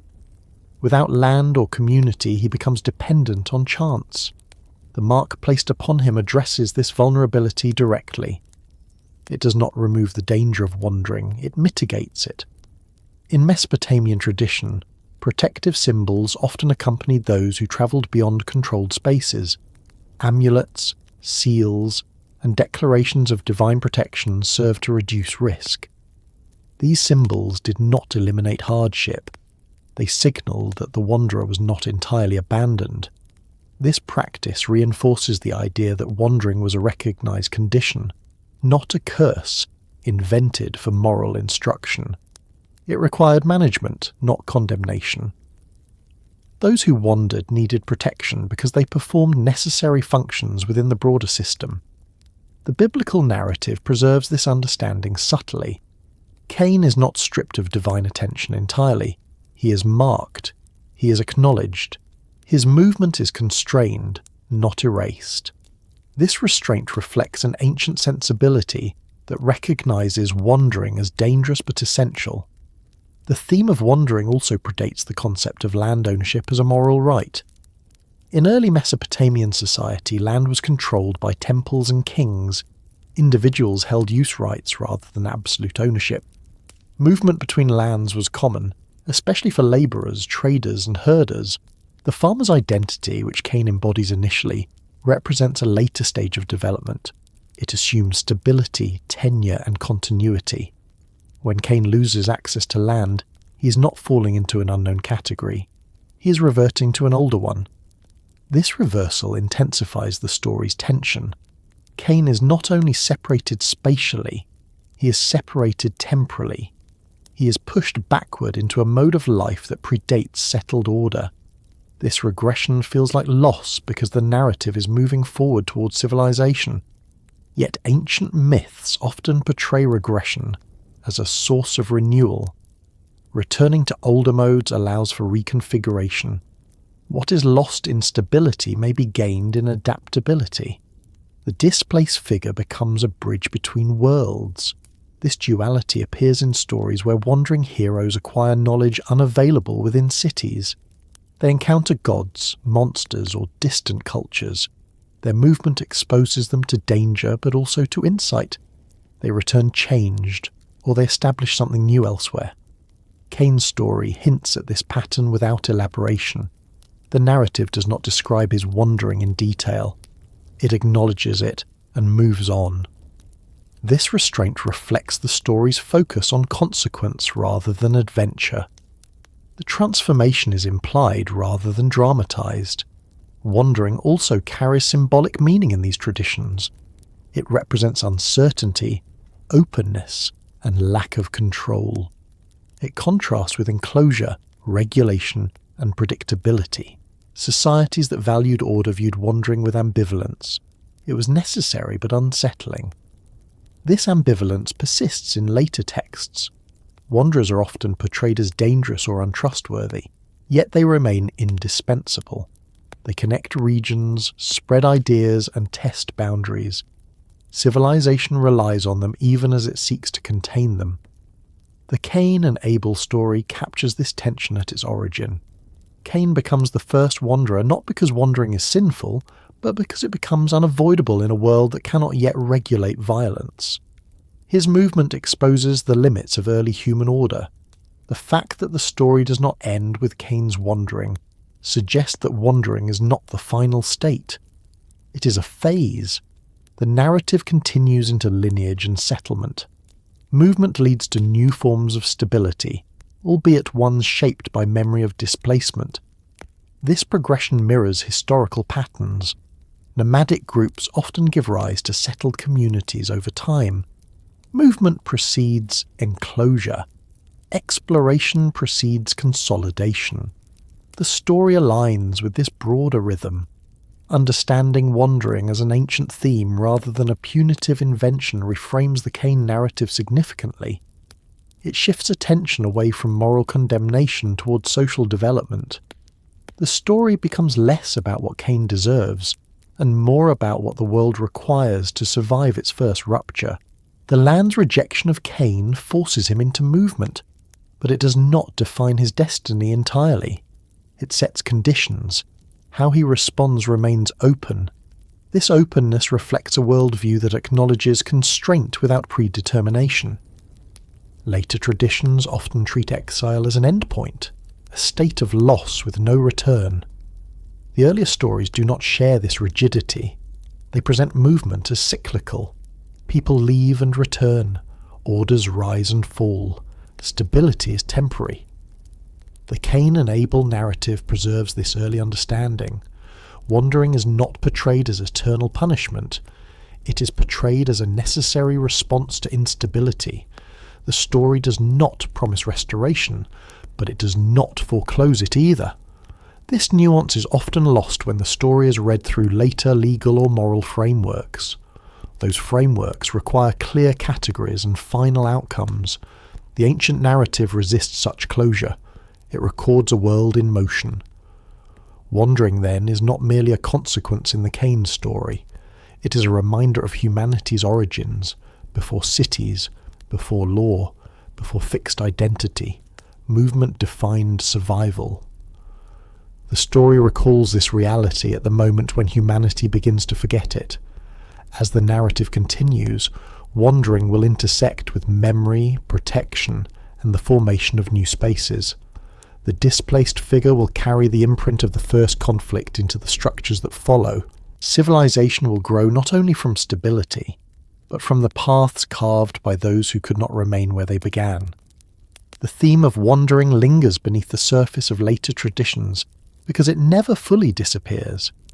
Even the most settled societies depend on movement. Trade, migration, and exchange continue to shape history. The Cain and Abel story places this truth at the very beginning. Wandering existed long before exile. The story does not invent it. It recognizes it as part of the human condition, activated when systems fail and preserved because survival demands it. When the figure of Cain is placed alongside early Sumerian figures, the similarities are not exact in detail, but they are unmistakable in structure. The Cain and Abel story does not stand alone as a moral anomaly. It fits into a much older pattern of how ancient cultures understood disruption, displacement, and the individuals who carried instability forward into new forms of order. Cain is not unique because he commits violence. He is familiar because of what happens afterward. Early Sumerian texts repeatedly describe individuals who disrupt an existing balance and are then forced outward rather than erased. These figures are not remembered simply as villains. They are remembered as transitional beings. Their actions expose the limits of a system, and their displacement allows something new to form beyond it. Cain belongs to this category. One of the most striking parallels appears in figures associated with early kingship and city formation. In Sumerian king lists, the transfer of authority is often preceded by disorder. Rival claimants emerge, violence occurs, one line ends, another begins. The individual or group pushed aside does not vanish from memory. They migrate, establish influence elsewhere, or become ancestors of new polities. The record does not moralize this movement. It documents it as part of how history unfolds. Cain's narrative follows this same rhythm. His act marks a rupture. His removal from the original space prevents collapse. His survival allows continuity. The text does not celebrate him, but it does not erase him either. He becomes a carrier of memory into a different environment. Sumerian myths also preserve stories of figures who fall out of alignment with divine order without being portrayed as inherently corrupt. These figures often offend a god, violate a boundary, or act prematurely. The response is rarely total destruction. More often, it is restriction, reassignment, or relocation. The individual is moved into a role that no longer threatens the central structure. This approach reflects a worldview where order is fragile and must be protected even at the cost of exclusion. Cain's exile mirrors this logic precisely. He cannot remain where blood has destabilized the ground, but removing him completely would waste potential. Separation becomes the compromise. Another parallel appears in myths involving culture heroes, who begin as problematic figures. In several Sumerian narratives, individuals who challenge authority, act independently, or disrupt existing norms later become associated with innovation. Their early transgression is not celebrated, but it becomes foundational. The world that follows bears their imprint. Cain's later association with city building aligns with this motif. The first city does not arise from harmony. It arises after separation. Civilization grows out of instability rather than innocence. This is a recurring theme in ancient Near Eastern thought. The figure of Enmerkar offers an instructive comparison. In Sumerian tradition, Enmerkar is remembered as a powerful king, associated with the expansion of cities and culture. Yet his narratives are filled with tension, rivalry, and conflict. His achievements come at the cost of destabilizing older arrangements. His story reflects the idea that progress and disruption are inseparable. Cain's story is much smaller in scale, but the logic is the same. His action destabilizes the original human arrangement. His movement outward creates conditions for something new. The narrative does not frame this as moral triumph. It records it as consequence. Another important parallel lies in the way early Sumerian texts treat bloodshed within kinship structures. Violence among close relations is particularly destabilizing because it collapses the most basic unit of order. In response, such violence often triggers exile rather than execution. The offender must be removed to preserve what remains of communal integrity. This pattern appears in myths where brothers, cousins, or close allies turn against one another. The resulting punishment is rarely symmetrical. One remains, one leaves. The community survives by narrowing rather than annihilating itself. Cain's removal follows this logic exactly. The family unit cannot absorb what has occurred. The land cannot sustain it. Cain must go. The story does not ask whether this is fair. It presents it as necessary. Early Sumerian figures associated with wandering often occupy ambiguous moral positions. They are neither heroes nor monsters. They exist between categories. This ambiguity reflects the reality of displacement. Those who live outside stable systems cannot be easily classified by the values of those systems. Cain embodies this ambiguity. He is marked, not condemned. He is feared, not hunted. He exists at the edge of emerging order. His presence reminds others of what lies beyond the boundaries. The protective mark placed on Cain has parallels in Mesopotamian practices, where displaced or dangerous individuals were ritually marked to indicate divine jurisdiction. Such marks did not absolve wrongdoing. They prevented further escalation. They signalled that the individual's fate was no longer to be settled through human retaliation. This practice reinforces the idea that Cain's story reflects an early stage of social regulation. Before courts, before prisons, before codified punishment, societies relied on visible signs and spatial separation to manage threat. Another parallel appears in figures associated with craft, construction, and technology. In Sumerian mythology, some of the earliest innovators are portrayed as marginal figures. They operate at the edges of society, often after falling out of favour with established authorities. Their creativity arises from necessity rather than approval. Cain's transition from farmer to city builder mirrors this shift. Deprived of land, he must find a new mode of survival. Construction replaces cultivation. Walls replace fields. The narrative hints that urban life itself may be rooted in displacement. This idea challenges later romantic notions of civilization, emerging from harmony and cooperation alone. Ancient texts suggest a more complex origin. Cities arise because existing systems fail to contain conflict. They are responses to instability as much as expressions of order. The memory of this origin persists in Sumerian literature, where cities are often described as precarious, requiring constant maintenance, ritual, and defense. They are not natural endpoints. They are fragile solutions. Cain's city, unnamed and briefly mentioned, carries this same implication.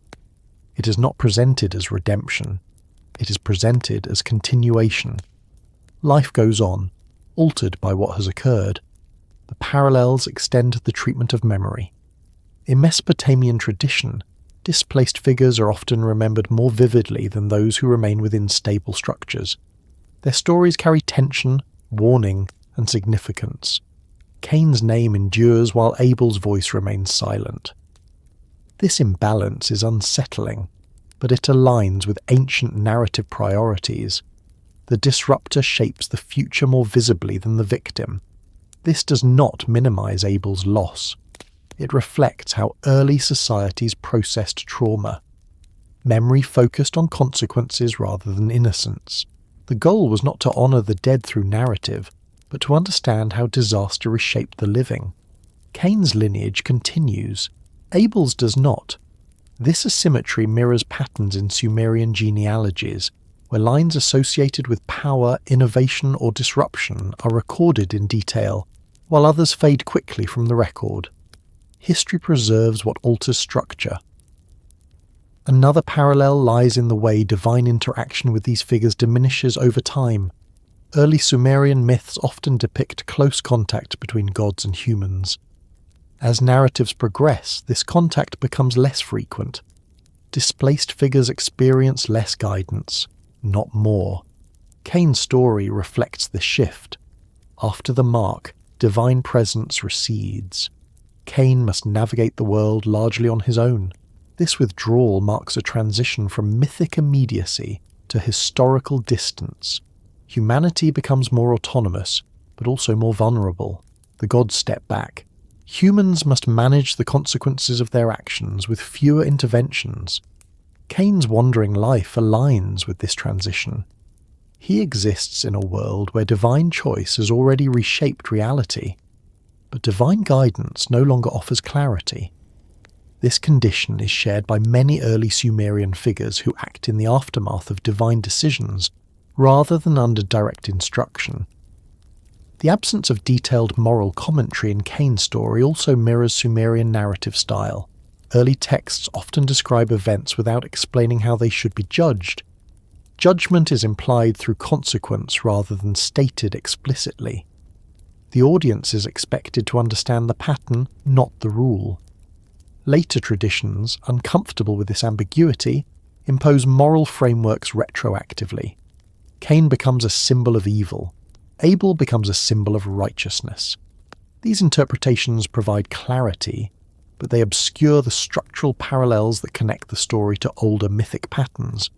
Seen alongside early Sumerian figures, Cain emerges as a transitional character rather than a moral archetype. He belongs to a category of individuals who mark the passage from one mode of existence to another. Their stories are unsettling because they capture instability rather than resolution. These figures are remembered not because they exemplify virtue, but because they force change. They reveal the limits of existing systems. They make new structures necessary. Cain's act does not create law, but it makes law inevitable. The parallels also extend to the role of fear. Displaced figures in Sumerian texts often express fear not of divine punishment, but of human response. Cain's fear echoes this concern. Without law, humans become the greatest threat to one another. The mark placed on Cain addresses this fear directly. This focus on human danger rather than divine wrath underscores the story's ancient orientation. The primary problem is not offending the gods. It is surviving among humans after order has been disrupted. The Cain and Abel narrative preserves this early anxiety with remarkable restraint. It does not dramatize chaos. It allows it to settle quietly into the background. Cain leaves. Life continues. The world absorbs the rupture. Understanding Cain alongside early Sumerian figures reveals why his story feels both familiar and unresolved. It belongs to a genre that explains how humanity learned to live with fracture, rather than how it overcame it. These stories do not promise healing, they record adaptation. Cain is not remembered because he was the first murderer alone. He is remembered because he embodies the first displacement. He carries the memory of violence into the future without being destroyed by it. Civilization grows around that memory, shaped by it. As the narrative continues, the focus will shift toward how later cultures reinterpreted this figure, turning structural memory into moral instruction. But beneath those later layers, the older pattern remains visible. Cain stands among a long line of ancient figures whose stories mark the uneasy beginnings of order, not through harmony, but through separation, movement, and survival. In the oldest texts that attempt to describe the beginnings of human life, violence appears early, often uncomfortably early, before cities, before laws, before kingship, and before any formal system capable of restraining it. This ordering can feel disturbing, as though something essential has gone wrong from the very start. Yet within ancient Mesopotamian thought, this sequence is neither accidental nor cynical. Violence appears first because civilization, as an organizing force, does not yet exist to contain it. These early narratives do not imagine humanity emerging into a world already structured by justice or cooperation. They imagine humanity entering a landscape governed by scarcity, uncertainty, and fragile balances. In such a world, conflict is not a deviation from normal life. It is one of its defining pressures. The texts record this without embellishment, not to excuse violence, but to explain why civilization becomes necessary at all. The Cain and Abel story exemplifies this pattern with stark simplicity. The first human conflict does not arise in a city, under a ruler, or within a legal framework. It arises in open land, between two individuals bound only by kinship and shared origin. There is no authority to appeal to, no law to violate, and no institution to mediate misunderstanding. Violence appears not because humanity is uniquely corrupt, but because nothing yet exists to prevent escalation when imbalance occurs. Ancient Mesopotamian myths repeatedly follow this logic. Before cities are established, gods and humans clash, rivalries erupt, boundaries are crossed. Only afterward do systems emerge to regulate behaviour. Civilization is portrayed as a response to chaos rather than its original state. The stories do not begin with harmony and then fall into violence. They begin with instability and move toward regulation. This perspective challenges later assumptions that morality precedes social structure. In these early texts, structure precedes morality. Rules emerge because violence has already demonstrated what happens without them. Law is reactive, not foundational. It is built in response to failure. The prominence of violence in origin stories also reflects how ancient societies understood survival. Resources were limited. Environmental conditions were unpredictable. Cooperation was essential, but so was competition. Conflict over land, water, and food shaped daily life. These realities are embedded in the stories that attempt to explain humanity's beginnings. In Sumerian texts, the creation of cities often follows periods of destruction or conflict. Flood myths, for example, describe a world overwhelmed by disorder before being reset. The reset does not restore innocence. It introduces new structures. Kingship is established. Laws are hinted at. Ritual order becomes more pronounced. Violence does not disappear, but it becomes regulated. The Cain and Abel narrative mirrors this progression on a smaller scale. The act of violence exposes the inadequacy of a world without boundaries. The consequences that follow, exile, marking, separation, foreshadow the mechanisms that will later be formalized as law. The story does not yet name these mechanisms, it shows their necessity. Violence also appears early in these texts because it reveals differences that cannot be ignored. In a world without clear roles or hierarchies, difference becomes dangerous. Competition over divine favour, resources, or recognition intensifies when there is no agreed method for resolving disputes. Violence becomes a crude but immediate solution. The Cain and Abel story emphasizes this point by presenting a conflict that arises not from theft or invasion, but from comparison. One offering is accepted, one is not. The difference is visible, but its meaning is unclear. Without interpretation, difference turns into threat. Violence emerges from uncertainty rather than intent alone. Ancient Mesopotamian narratives often describe similar situations. When divine favour shifts, those left behind do not always understand why. Confusion breeds resentment. Resentment breeds action. The gods rarely intervene to prevent this escalation. They allow it to unfold, preserving the lesson. This allowance does not suggest divine indifference. It suggests a belief that humanity must learn through consequence. Civilization, in this view, is not a gift bestowed fully formed. It is a construct assembled over time in response to repeated failure. Violence before civilization also underscores the vulnerability of early human communities. Kinship alone is insufficient to guarantee peace. Shared origin does not prevent rivalry. The Cain and Abel story dismantles the assumption that closeness equals safety. It presents violence as emerging from intimacy rather than distance. This insight appears repeatedly in Mesopotamian myths, where conflicts between brothers, cousins, or allied gods are often more intense than conflicts between strangers. Proximity amplifies tension. Civilization introduces distance, roles, and procedures that reduce this volatility. The appearance of violence early in these texts also serves a narrative function. It establishes stakes. Without conflict, the emergence of law, ritual, and authority would appear unnecessary or arbitrary. Violence justifies their development.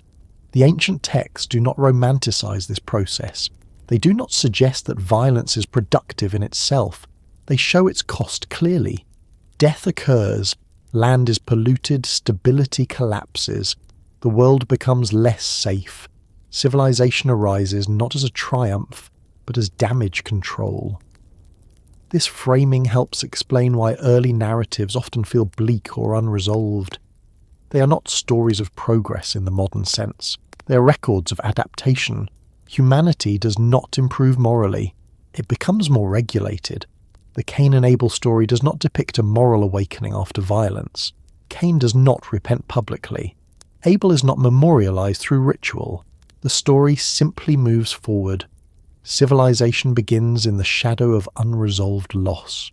In Mesopotamian tradition, memory of violence serves as foundation rather than warning.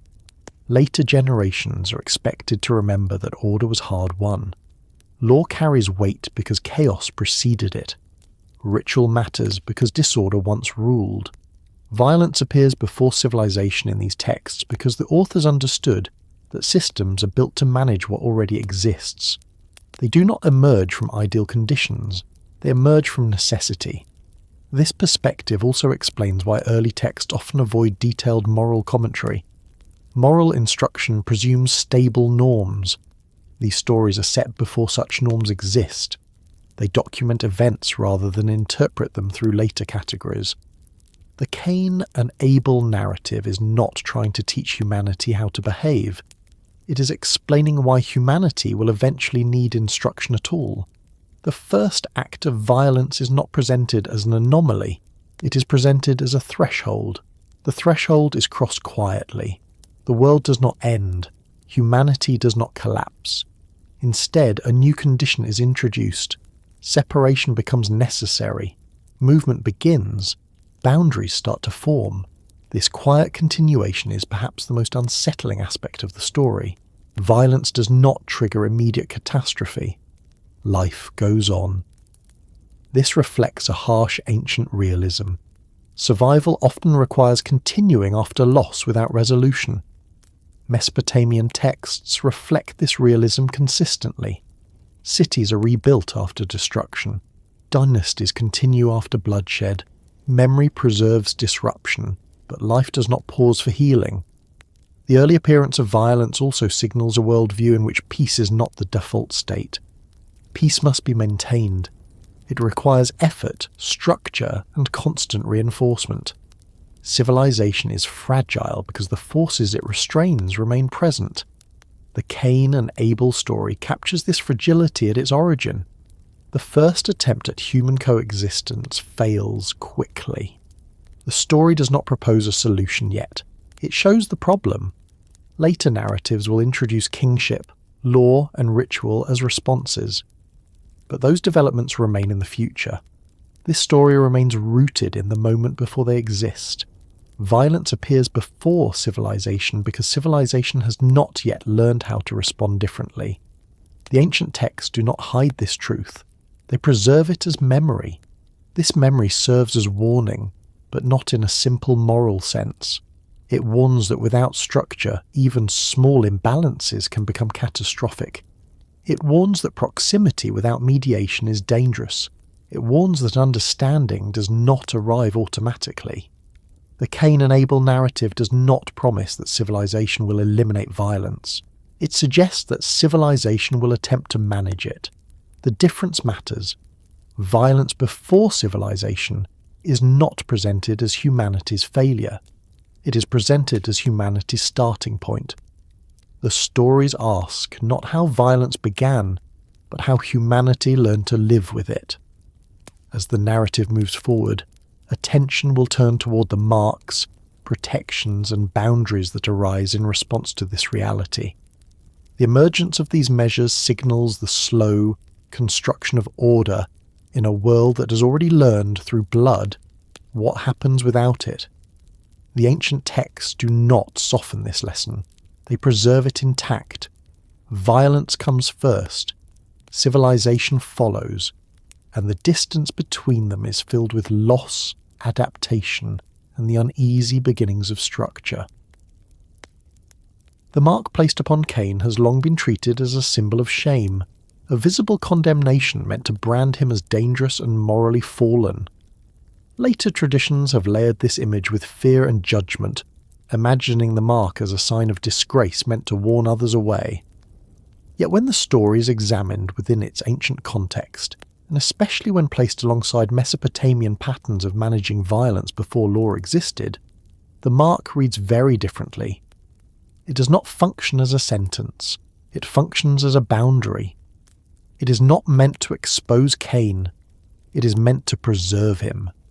This distinction reshapes the entire narrative. Condemnation seeks to satisfy justice by declaring guilt and enforcing suffering. Protection seeks to prevent further collapse by limiting consequence. The mark of Cain belongs firmly to the second category. It appears not to intensify Cain's punishment, but to restrain the damage that his act has already unleashed. Cain's own reaction makes this clear. When he speaks after the separation is declared, his fear is not directed upward toward divine anger. It is directed outward toward humanity. He does not say he fears the God who judged him. He says he fears being killed by others. This fear reveals the true danger of the moment. Without law, without courts, without fixed penalties, bloodshed invites endless retaliation. Anyone who encounters Cain could feel justified in killing him, not as punishment, but as response. Blood demands blood. The cycle has no natural stopping point. The mark interrupts that cycle. It signals that Cain is no longer subject to immediate human retaliation. His life is now under a different jurisdiction. The mark does not declare him innocent. It declares him untouchable. This is a critical difference. In Mesopotamian societies, similar mechanisms existed long before formal legal systems developed. When violence threatened to spiral, rulers or priests sometimes declared protections over individuals to halt escalation. These protections did not erase guilt. They prevented further bloodshed. The goal was not moral resolution, but stability. Protective signs, seals, or declarations often accompanied exile or displacement. A dangerous individual might be removed from the community but marked to indicate that killing them would bring further disorder. The mark served as a warning not against the marked person, but against those who might harm them. Seen through this lens, the mark of Cain functions as one of the earliest recorded attempts to limit violence rather than amplify it. The story does not describe what the mark looks like because its appearance is not the point. Its function is. The mark establishes a rule where none existed before. Cain is separated, but he is also shielded. This duality explains why the mark feels paradoxical to later readers. How can a murderer be protected? How can someone who has committed violence receive a sign that prevents others from harming him? These questions arise from later moral frameworks that prioritize retribution. The ancient framework prioritizes containment. The mark does not reward Cain. It isolates him within a controlled condition. He must wander. He must live with instability. But he will not be destroyed by uncontrolled vengeance. The mark transforms Cain from a target into a boundary case. This transformation is crucial for the survival of the broader system. If Cain were killed in retaliation, what would stop the next cycle of violence? Abel's death would be answered by Cain's death, which might be answered again by someone else. The mark stops the chain before it begins. It acknowledges that violence has already occurred and refuses to let it multiply. In this sense, the mark is less about Cain as an individual and more about humanity as a whole. It introduces the first visible limit on vengeance. It suggests quietly but powerfully that not all responses to violence are acceptable, even when law does not yet exist. This idea appears repeatedly in early Mesopotamian thinking. Before codified law, social stability depended on symbolic acts that curtailed excess. Kings issued decrees limiting retaliation. Gods declared periods of amnesty. These interventions did not make violence just. They made it manageable. The Cain story captures the earliest expression of this impulse. The mark stands in for law before law exists. It is a single rule imposed in a world of otherwise unlimited consequence. This also explains why the mark is introduced only after Cain voices fear. The narrative does not rush to protect him. It waits until the danger becomes explicit. The response addresses that danger directly. Cain's vulnerability is acknowledged. Protection is granted not as forgiveness, but as necessity. The restraint shown here is consistent with ancient narrative style. The text does not explain the mark's meaning. It assumes the audience understands the logic of protection through sign. In cultures where signs governed access, safety, and authority, this would have been intuitive. Marks and signs were not primarily tools of stigma in the ancient world. They were tools of classification. They indicated ownership, protection, role, or boundary. A marked object was not necessarily degraded, it was identified. The mark of Cain identifies him as someone who cannot be dealt with through ordinary means. He exists outside the emerging norm. That is precisely why he must be protected. His condition is dangerous not only to himself, but to others who might attempt to resolve his presence through violence. The mark also reinforces the idea that Cain's separation is not meant to erase him. He is not cast into nothingness. He is preserved as a living memory of the first rupture. His continued existence carries forward the knowledge of what uncontained violence produces. This preservation aligns with ancient attitudes toward memory. Traumatic events were not meant to be forgotten quickly. They were embedded into lineage, place, and story. Cain's survival ensures that the first act of violence is not closed off by immediate death. It remains present, unresolved, shaping what follows. Later traditions often struggle with this openness. They seek closure through punishment or redemption. The original narrative resists both. Cain is not redeemed in the story. He is not reconciled. But he is not destroyed either. He is allowed to continue in altered form. This altered form is itself instructive. Cain's life after the mark is defined by distance, movement, and building rather than cultivation. The mark allows this transformation to occur. Without it, Cain would likely be killed, and the story would end with simple retribution. With it, the narrative continues into complexity. The mark also introduces the idea that divine involvement does not always align with human instincts for justice.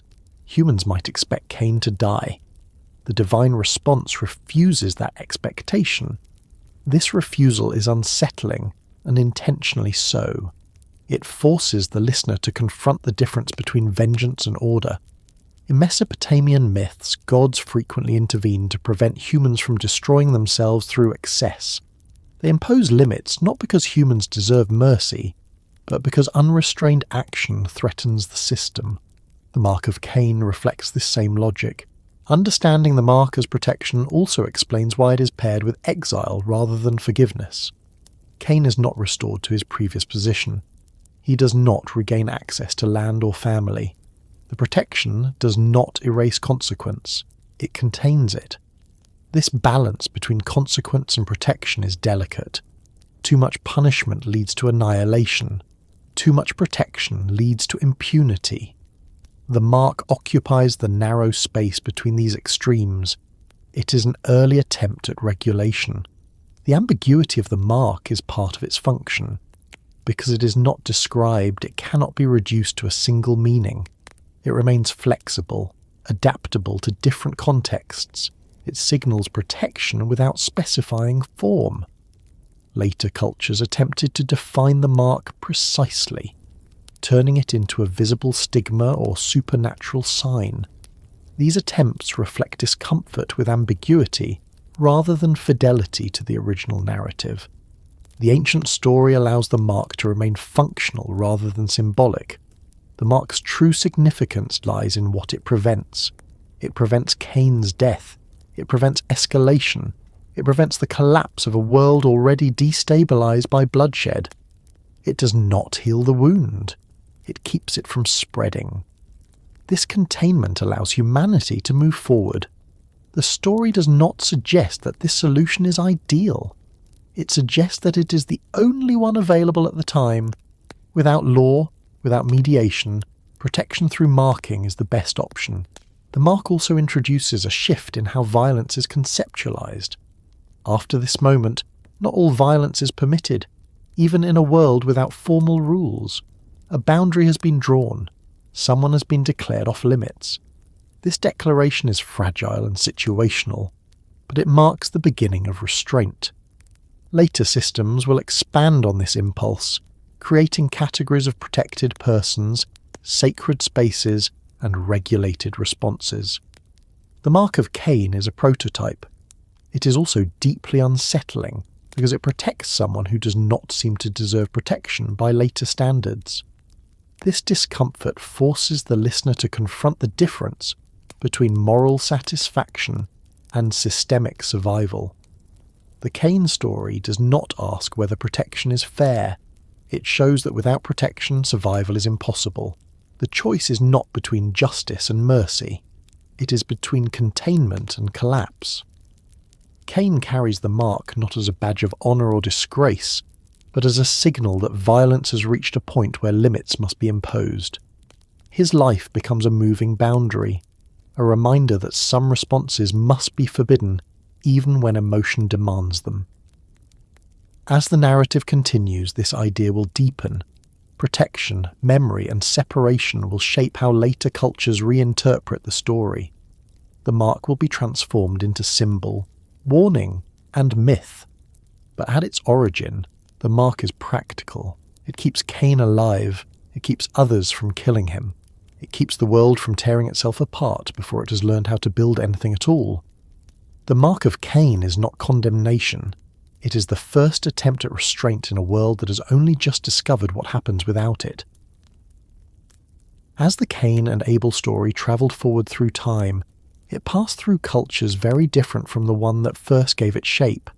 Each culture inherited the same sparse narrative, but not the same assumptions.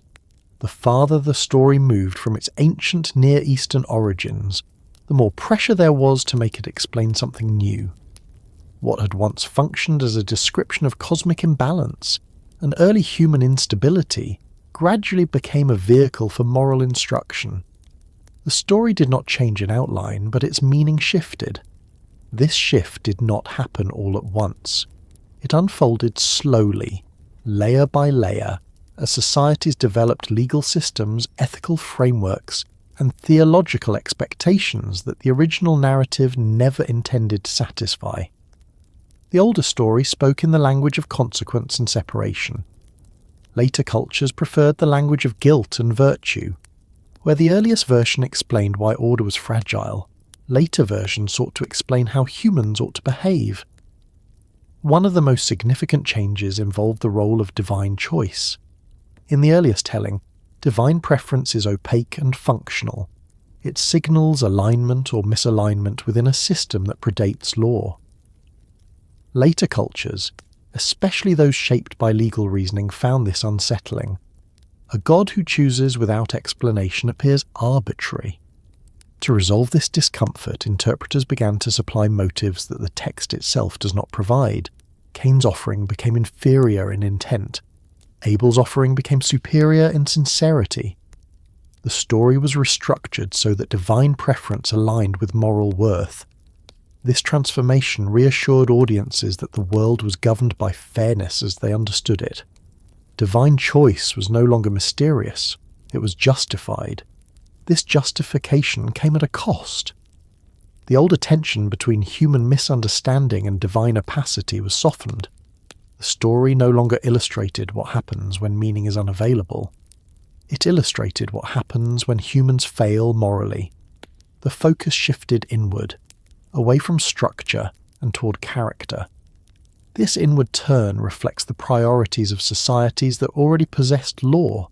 Once rules exist, violence can be framed as violation rather than inevitability. Cain's act became a crime rather than a rupture. Abel became a victim rather than a catalyst. The story's function changed accordingly. In legal cultures, narratives often serve to reinforce norms. They warn against specific behaviours. They reward obedience and punish transgression. The Cain and Abel story was reshaped to fit this role. It became a cautionary tale about jealousy, anger, and failure to control impulse. These lessons are not false, but they are narrower than the story's original scope. The transformation also affected how the curse and the mark were understood. Separation was reinterpreted as punishment. Protection was reinterpreted as lingering mercy. Cain's survival became a problem to solve rather than a feature to explain. Why would a just God allow a murderer to live?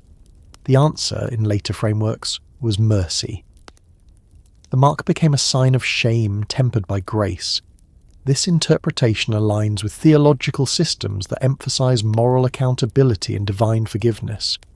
It does not align as well with the ancient logic of containment and system preservation.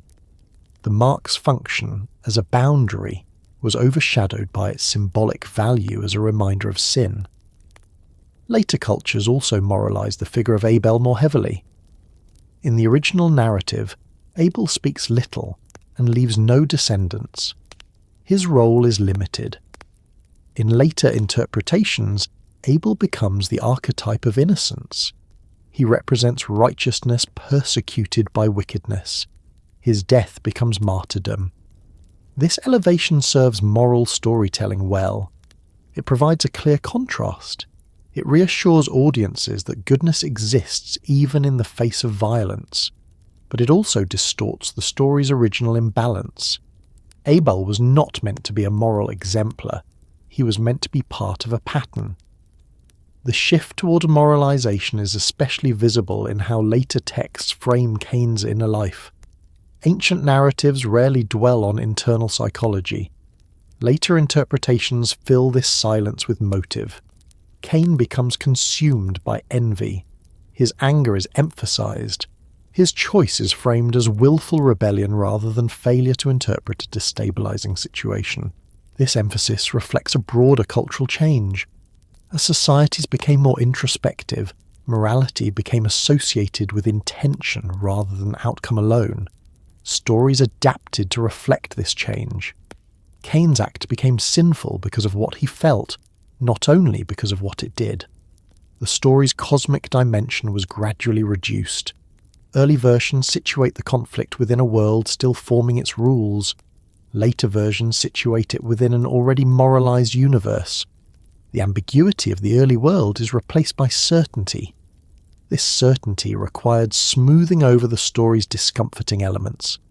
The lack of explanation for divine preference had to be resolved. The protective mark had to be justified. The absence of immediate punishment had to be reconciled with emerging ideas of justice. Each resolution made the story more accessible to later audiences. Each resolution also moved it further from its original purpose. The story became less about why civilization needed structure, and more about how individuals should behave within structure. The process of moralization also reflects changes in how time was understood. The earliest narrative exists at a threshold, before law, before cities, before stable institutions.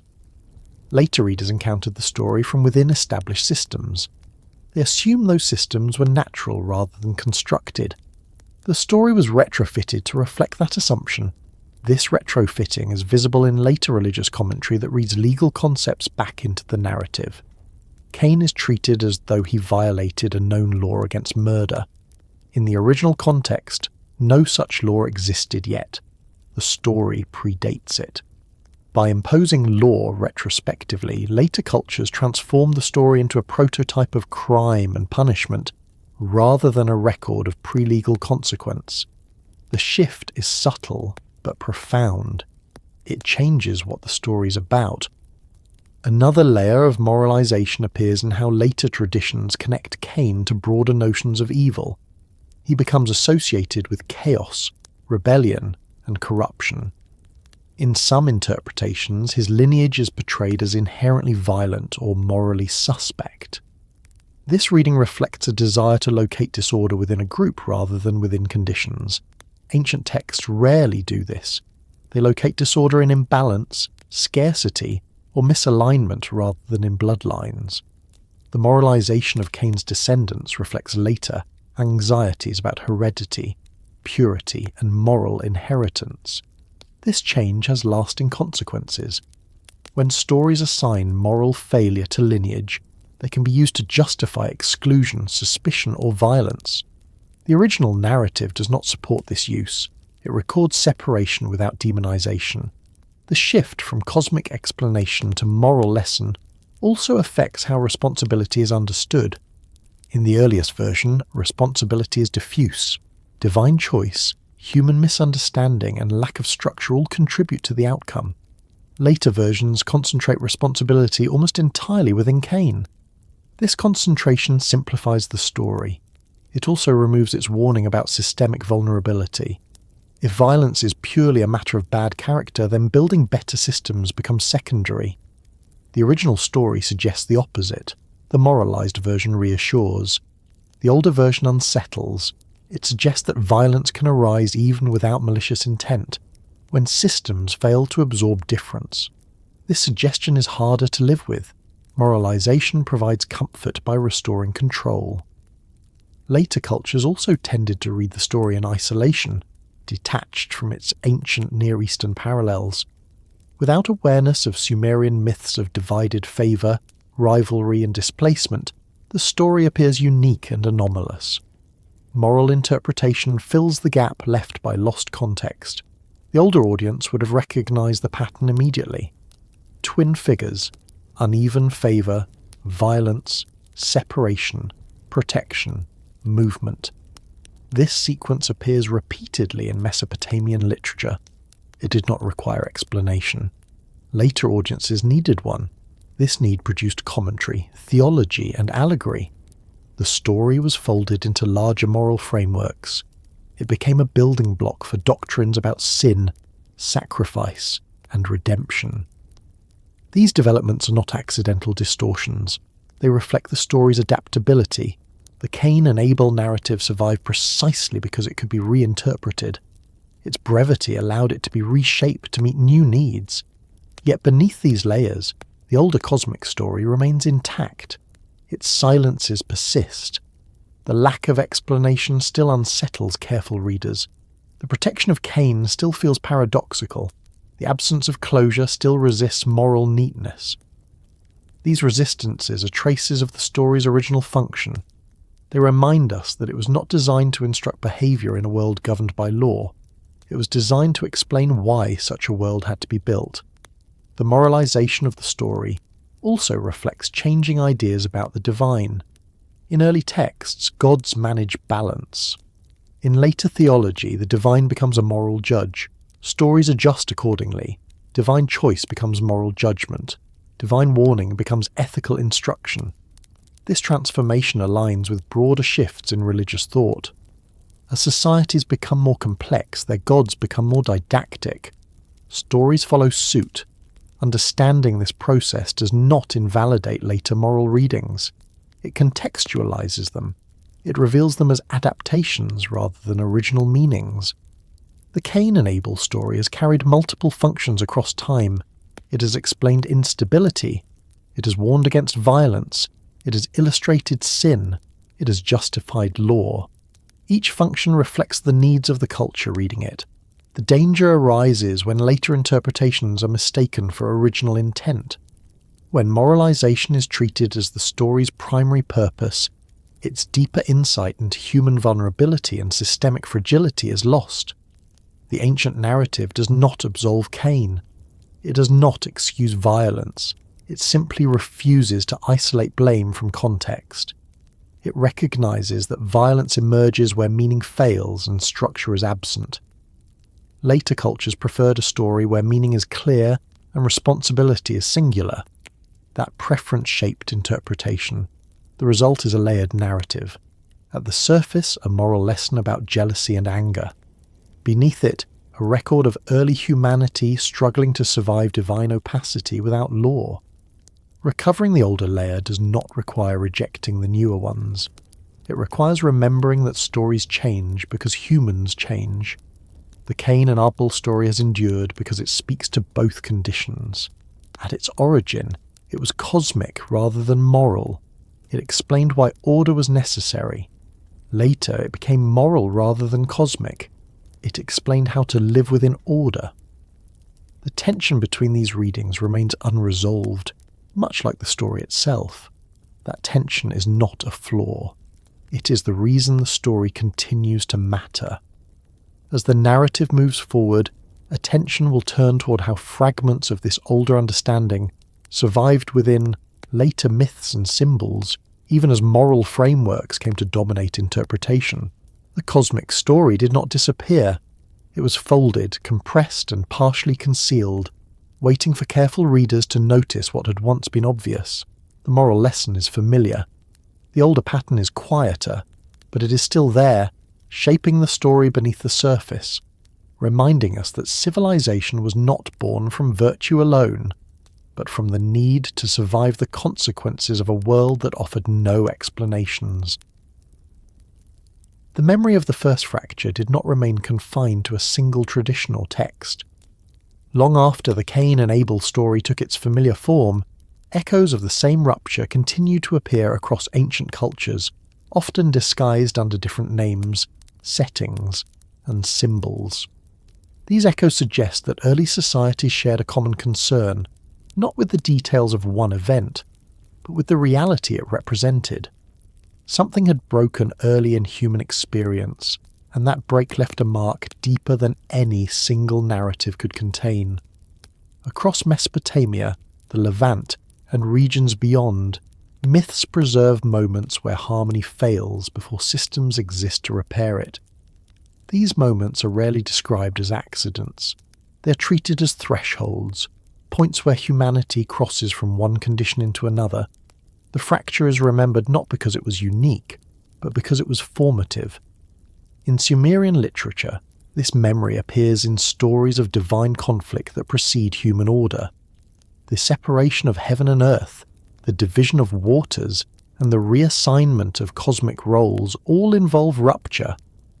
These acts are not violent in the human sense, but they establish a precedent. Order does not emerge gently, it requires division. Human stories mirror this cosmic pattern. The earliest human conflicts often occur before cities, before kings, and before law. They are remembered because they explain why later structures became necessary. Cain and Abel is one expression of this memory, but it is not alone. In Akkadian traditions, tales of sibling rivalry and contested inheritance appear repeatedly. Brothers compete for favour, land, or authority. One remains, one is displaced. The displaced figure often wanders, establishes something new, or becomes an ancestor remembered with ambivalence. These stories do not frame the first fracture as moral collapse. They frame it as transition. Similar patterns appear in ancient Egyptian myth, where divine siblings clash, resulting in death, exile, or dismemberment. The death of Osiris, for example, introduces disorder that must be managed through ritual, kingship, and divine mediation. The violence occurs before stable rule. Civilization responds afterward.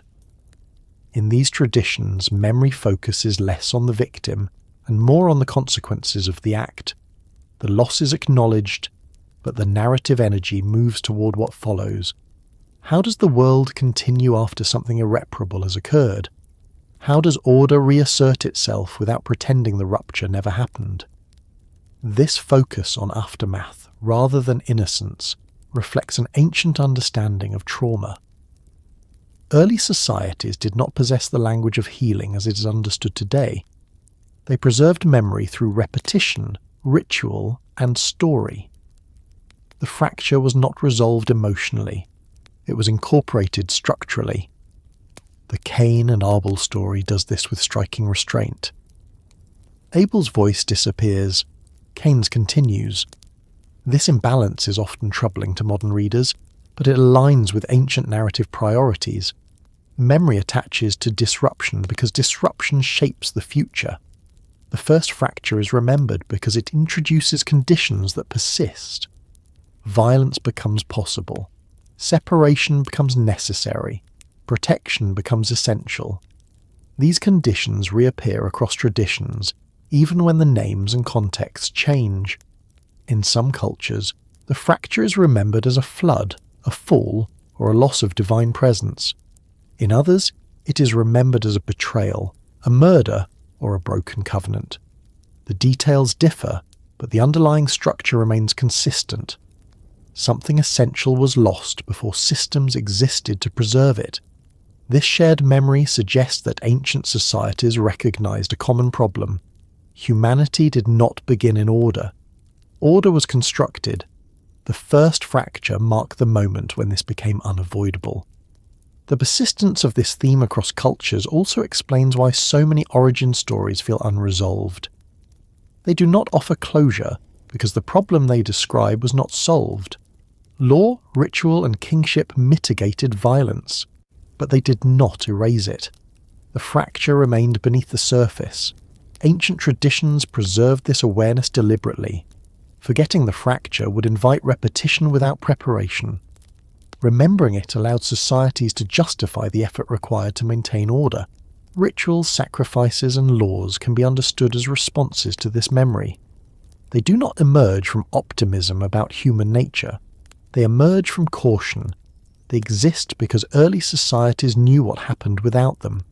The Cain and Abel story occupies a unique position because it localizes this cosmic memory within a single family. By reducing the scale, it makes the fracture intimate. Violence is not abstract.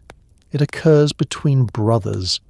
This intimacy intensifies the lesson without moralizing it. Other traditions accomplish the same effect through divine family conflict. The gods fight among themselves, and the world suffers. Humans inherit a fractured cosmos and must learn to live within it. These stories reinforce the idea that fracture is not an anomaly. It is foundational.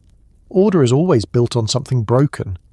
The memory of the first fracture also shapes how later cultures understand progress. Advancement is not imagined as return to innocence. It is imagined as management of damage. Civilization is valued not because it creates perfection, but because it limits catastrophe. This perspective differs sharply from later narratives of moral ascent. Ancient stories are more cautious. They recognize that systems can fail and that vigilance is required to prevent collapse. The persistence of the Cain and Abel story across millennia suggests that it continued to resonate because it addressed this caution directly. It did not promise redemption. It preserved awareness. Even as moral interpretations accumulated, the deeper memory remained accessible. The silences in the story continued to unsettle. The protection of Cain continued to confuse. The absence of resolution continued to provoke reflection. These elements are not flaws. They are remnants of an older narrative function. They keep the fracture visible without explaining it away.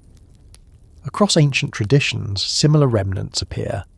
Unanswered questions, ambiguous outcomes, protective measures that feel unjust. These features signal stories that originated before moral systems hardened.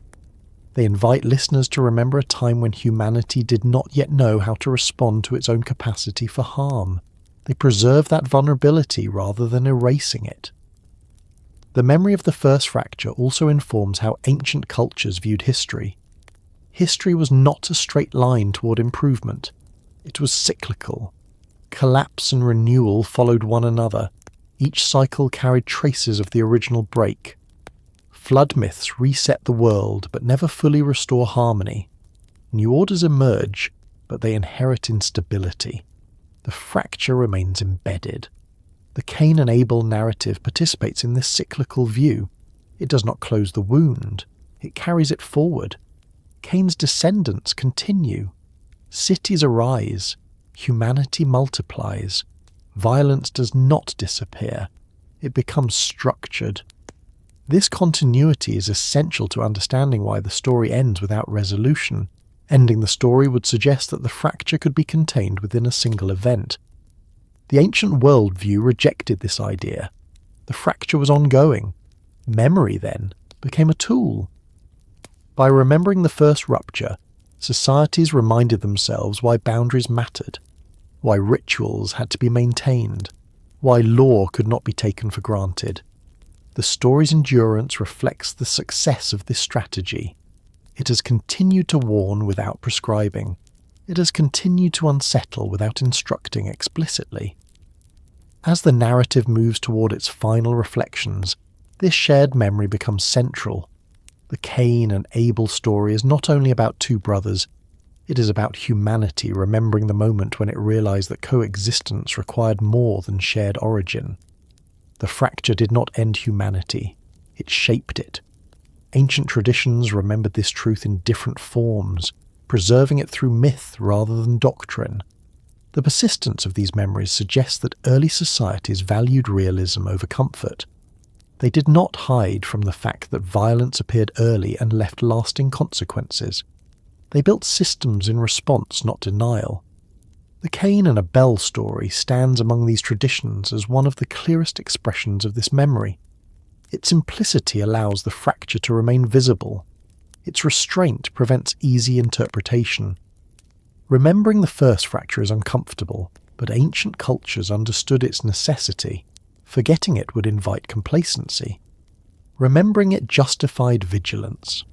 As the story approaches its closing movement, the focus will turn inward, not toward explanation or resolution, but toward reflection. What remains when the first fracture is remembered rather than resolved? What it means for humanity to carry an origin marked by separation, protection, and unfinished understanding.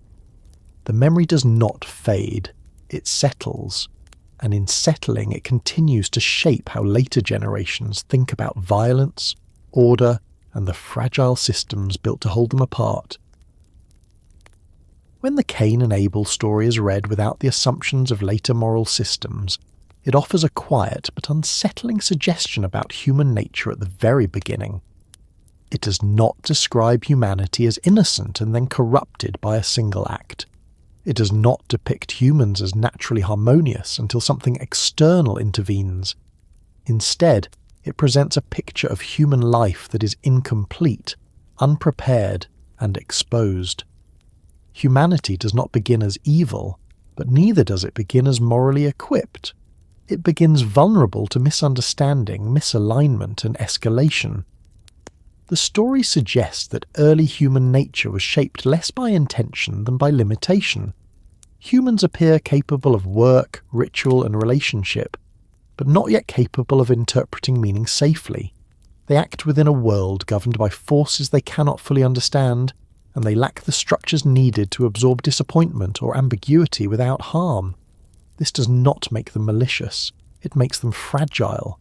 Cain is not introduced as cruel, Abel is not introduced as virtuous. Both are presented as functional beings performing roles that make sense within their world. They work, they offer, they participate. The rupture occurs not because one chooses evil over good, but because meaning collapses at a critical moment. The story suggests that early human nature was especially vulnerable to this collapse. This vulnerability appears most clearly in the way divine preference is encountered. When favour is unevenly distributed, early humanity has no interpretive framework to contain it. Rejection is not understood as situational, it is internalized as personal. The story implies that early humans did not yet distinguish clearly between identity and outcome. What happened to them was who they were. This fusion of outcome and identity is a dangerous condition. It leaves no space for recalibration. When something goes wrong, the self absorbs the failure entirely. The narrative shows this without commentary. Cain's reaction does not require explanation. It follows naturally from the conditions he inhabits. The story therefore suggests that early human nature was reactive rather than reflective. Emotion follows event immediately. There is little distance between stimulus and response. Without ritual, law, or shared interpretation, internal pressure has nowhere to go except outward. Violence becomes a release, not because it is desired, but because alternatives do not yet exist. This does not mean the story presents violence as inevitable. It presents it as likely under certain conditions. The divine warning to Cain implies that other outcomes are possible. But possibility alone is insufficient. Capability matters. The warning acknowledges risk, not readiness. Human nature at the beginning, as portrayed here, is capable of choice, but not yet capable of containment. Agency exists, but infrastructure does not. This imbalance is crucial.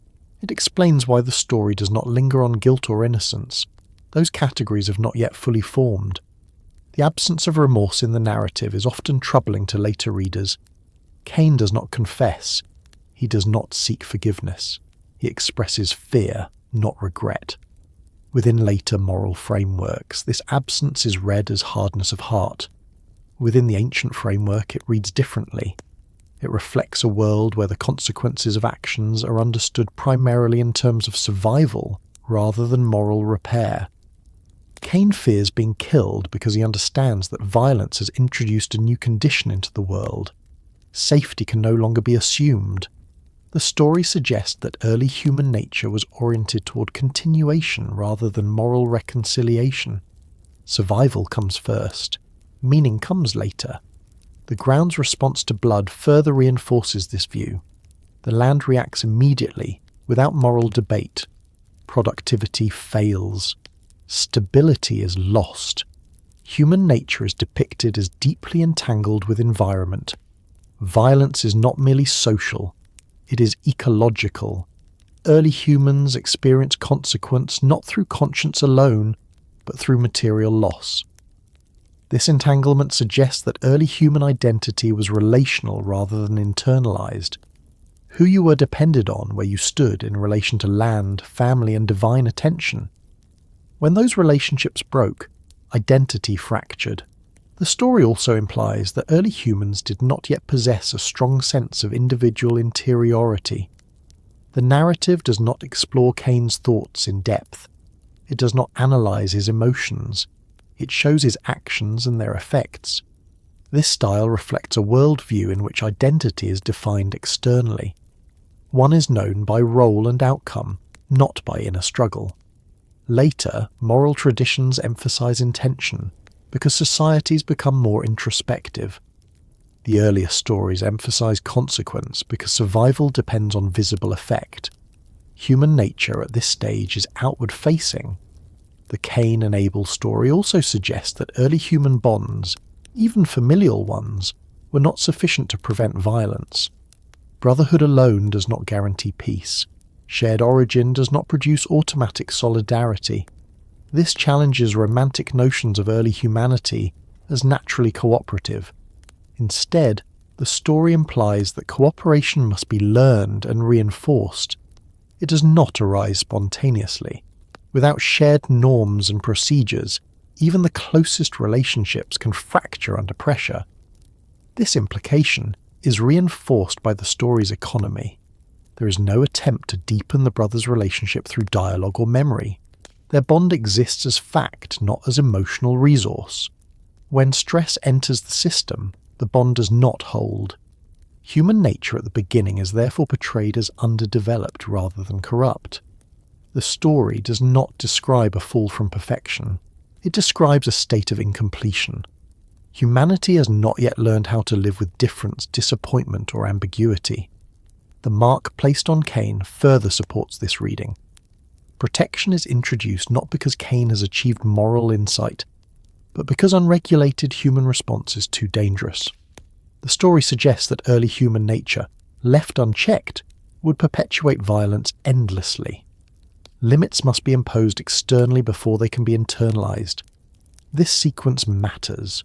Restraint comes before conscience. Boundary precedes morality.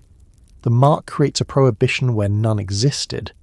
It is an external constraint placed upon human behavior because internal regulation is not yet reliable. Over time, such external constraints would become internalized as law, custom, and eventually ethical intuition. But at the beginning, they must be imposed. The story therefore presents human nature as something that develops alongside structure. Humans do not arrive fully equipped with moral clarity. They acquire it through experience, consequence, and regulation. The first story records the cost of lacking that equipment. This perspective aligns closely with ancient Mesopotamian views of humanity. Humans are created to work, to maintain order, to participate in cosmic balance. They are not created as moral philosophers. Wisdom is accumulated, not given all at once. The Cain and Abel story reflects this gradualism, reflects humanity begins with basic capacities and learns through failure. The learning process is painful. Loss precedes insight. The absence of divine explanation in the story reinforces this model. The divine does not instruct Cain on ethics. It warns him of danger. This suggests that early humanity is not yet capable of ethical abstraction. It can respond to threat, not principle. The divine voice appears sparingly and withdraws quickly. Humanity is left to live with consequence. This withdrawal marks a shift toward autonomy. Human nature must adapt without constant guidance. This autonomy is precarious. It exposes humanity to risk, but it is also necessary for development. The story does not portray divine absence as abandonment. It portrays it as part of the process. Human nature at the beginning, then, is neither noble nor depraved. It is unfinished. It operates in a world that demands more than it can yet provide. Violence emerges not as destiny, but as symptom. The story also suggests that early humans lacked a shared narrative for processing failure. There is no communal framework for understanding rejection.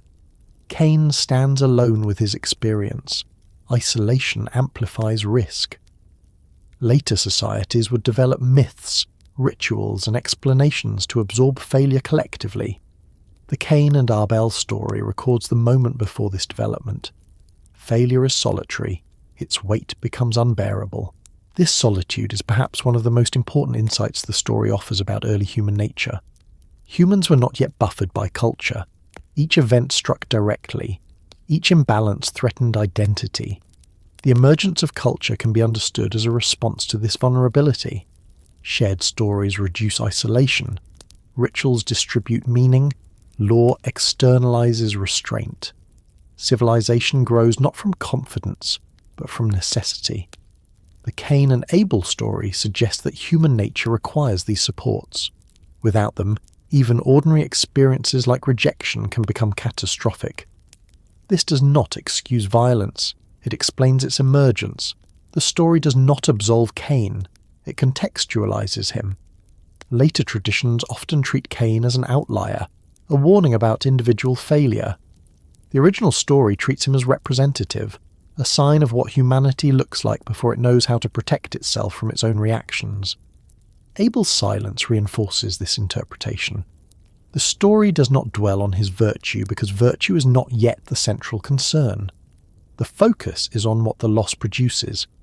Abel's death marks a turning point, not a moral contrast. Human nature at this point is defined by responsiveness rather than principle. The story shows how quickly conditions can deteriorate when meaning is unclear and structure is absent. This portrayal is not pessimistic.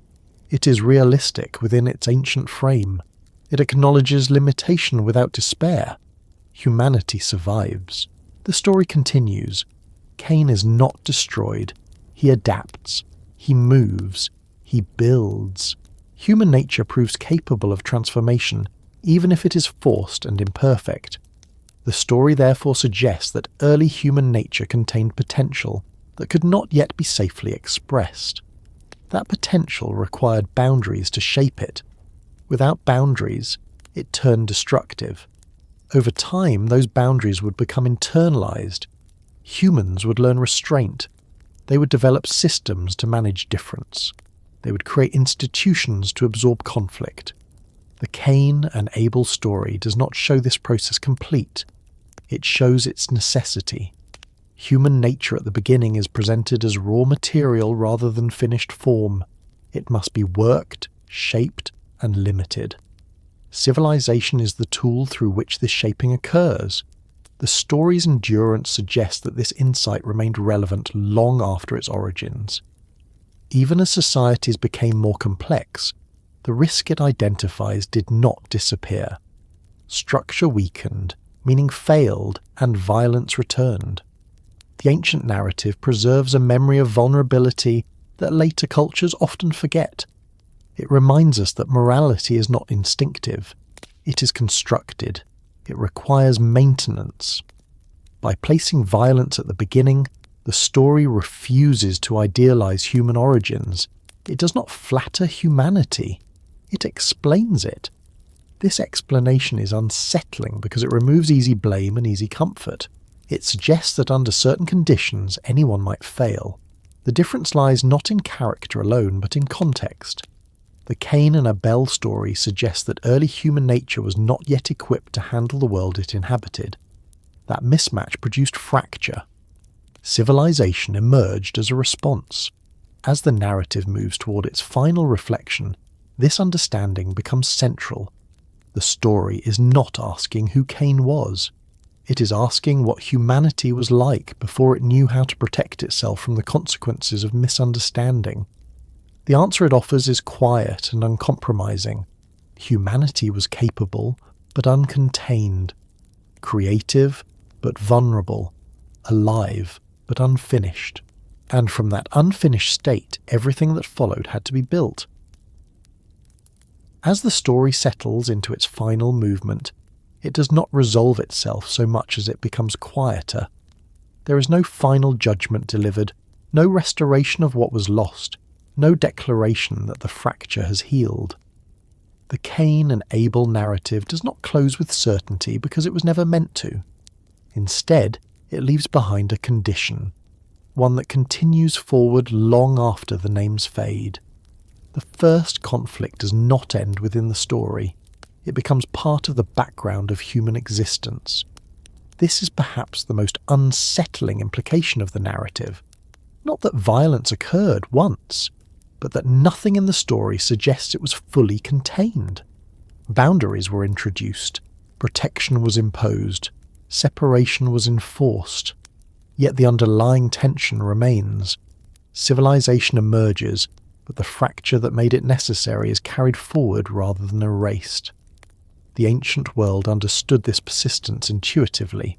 Stories did not promise that order would permanently overcome conflict. They suggested that order would manage it, restrain it, and redirect it, but never fully eliminate it. The Cain and Abel story preserves this understanding without embellishment. It allows the conflict to settle into memory rather than disappear. The idea that the first conflict never truly ended does not imply continuous violence. It implies continuity of risk. The conditions that produce the first rupture continue to reappear whenever meaning fails, when systems weaken, or when difference is encountered without mediation. The story suggests that humanity does not move beyond this condition so much as it learns to live within it. Ancient societies carried this awareness quietly.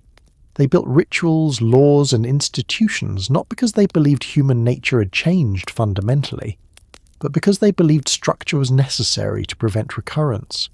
The persistence of these systems across cultures reflects a shared recognition that the underlying tension remained active. The Cain and Abel narrative captures the moment when this recognition first becomes unavoidable. Before that moment, humanity exists in proximity without safeguards. After it, boundaries become essential. The story does not celebrate this transition, it records it. The absence of a final resolution invites reflection rather than instruction. The narrative does not tell its listener what to do. It leaves them with an image of a world that continues despite unfinished understanding. Cain lives. Abel does not. Humanity continues. The imbalance remains. This continuation aligns with ancient views of time as cyclical rather than linear. Events do not simply end, they echo. The first conflict becomes a pattern that reappears in different forms across generations. Brothers become rivals, communities divide, nations fracture. Each instance feels new, but the structure is familiar. The story's endurance suggests that early listeners recognized this pattern. They did not hear Cain and Abel as a closed episode. They heard it as an origin of something ongoing. The story explained why vigilance was necessary, why boundaries mattered, and why order required constant maintenance. The quiet tone of the ending reflects this function. There is no triumph, there is no redemption scene. The story does not suggest that humanity learned its lesson immediately. It suggests that humanity survived and continued, carrying the memory forward. This memory operates beneath conscious awareness. It shapes how societies respond to conflict even when the story itself is not recalled explicitly. Laws against murder, systems of exile, protective statuses, and regulated responses to violence all carry traces of this first attempt at restraint. The mark placed on Cain lingers symbolically here. It represents not forgiveness, but interruption. It stops one cycle of violence, but it does not eliminate the cause. The need for marks, laws, and boundaries persists, because the underlying vulnerability persists. Ancient texts rarely promise a world without conflict. They promise a world where conflict is managed. The Cain and Abel story belongs to this tradition. It does not offer hope in the form of innocence regained. It offers survival through adaptation.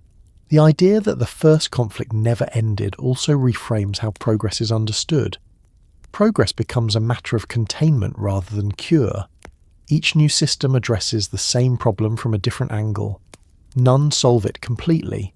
This perspective challenges narratives of moral ascent.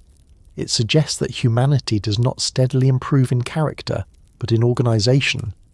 Ethical awareness grows alongside structure, not in isolation from it. When structure weakens, the old risks return. The story's refusal to moralize at the end reinforces this realism. It does not reassure. It does not condemn. It simply leaves the listener with continuity. Life goes on. The world absorbs the fracture and keeps moving. In the quiet after the story, the implication becomes personal without being accusatory. Not because the listener is asked to judge themselves, but because the story positions humanity itself as unfinished. The conditions that shaped Cain are not confined to a distant past. They reappear whenever rejection is misinterpreted, when identity collapses into outcome, or when difference is encountered without explanation. The ancient storytellers did not need to spell this out. They trusted the listener to recognize the pattern. The simplicity of the narrative allows it to adapt across time because it does not prescribe specific meanings. It preserves a structure rather than a lesson. The endurance of this structure is evident in how often societies return to stories of first violence, first exile, and first law. These stories are revisited not because they comfort, but because they explain something persistent. They remind listeners that order is not natural, it is constructed and fragile. The Cain and Abel story suggests that human coexistence has always required effort. It has never been automatic. Even at the beginning, proximity alone was insufficient. Shared origin did not prevent fracture. Understanding had to be learned. This learning process is ongoing. Each generation inherits systems designed to manage conflict, but also inherits the responsibility to maintain them. When maintenance fails, the old patterns resurface. The quiet ending of the story mirrors this responsibility. It does not declare success or failure. It leaves space. That space is where culture, law, and memory operate. Ancient traditions understood the danger of forgetting the first fracture. Forgetting would invite complacency. Remembering justified restraint. The story's persistence across millennia reflects its usefulness in this regard. Even as moral interpretations accumulated, the deeper pattern remained accessible. The unresolved nature of the narrative continued to provoke thought. The protection of Cain remained uncomfortable. The silence around Abel remained unsettling. These discomforts preserved the story's original function. The final movement of the narrative does not close the story. It allows it to recede into the background, where foundational stories often reside. They are not revisited daily, but they shape assumptions quietly. In this sense, the Cain and Abel story behaves like memory rather than doctrine. It is not meant to be resolved once and for all. It is meant to be carried. The thought that the first conflict never ended does not imply despair. It implies responsibility. If the fracture persists, then so must the effort to contain it. Civilization is not a finished achievement. It is a process. Ancient societies accepted this without illusion. They didn't imagine a future without conflict. They imagined a future where conflict could be survived. The Cain and Abel narrative preserves this expectation. It does not promise peace. It explains why peace requires structure. As the story settles into silence, it leaves behind not command, but a recognition. Humanity began not in harmony, but in vulnerability. Everything that followed was built to address that condition. The ground still remembers blood in these stories. Separation still functions as a tool. Protection still interrupts vengeance. These elements recur because the problem they address remains. The quietness of the ending allows the listener to rest without closure. The story does not demand action. It does not ask for judgment. It simply remains. This restraint is deliberate. The ancient world did not seek to exhaust meaning. It allowed meaning to unfold across time. The Cain and Abel story remains unfinished because humanity remains unfinished. The first conflict did not end. It was absorbed, managed, and carried forward. Civilization arose around it. Law formed in response to it. Memory preserved it so that it would not be forgotten. And in the quiet space after the story is told, that memory lingers. Not as accusation, not as lesson, as awareness. The world continues. The structures hold for now. The fracture rests beneath them, contained but present. That is where the story leaves us. Not at an ending, but at a pause. A moment of stillness in a long process. The ancient storytellers understood that this was enough.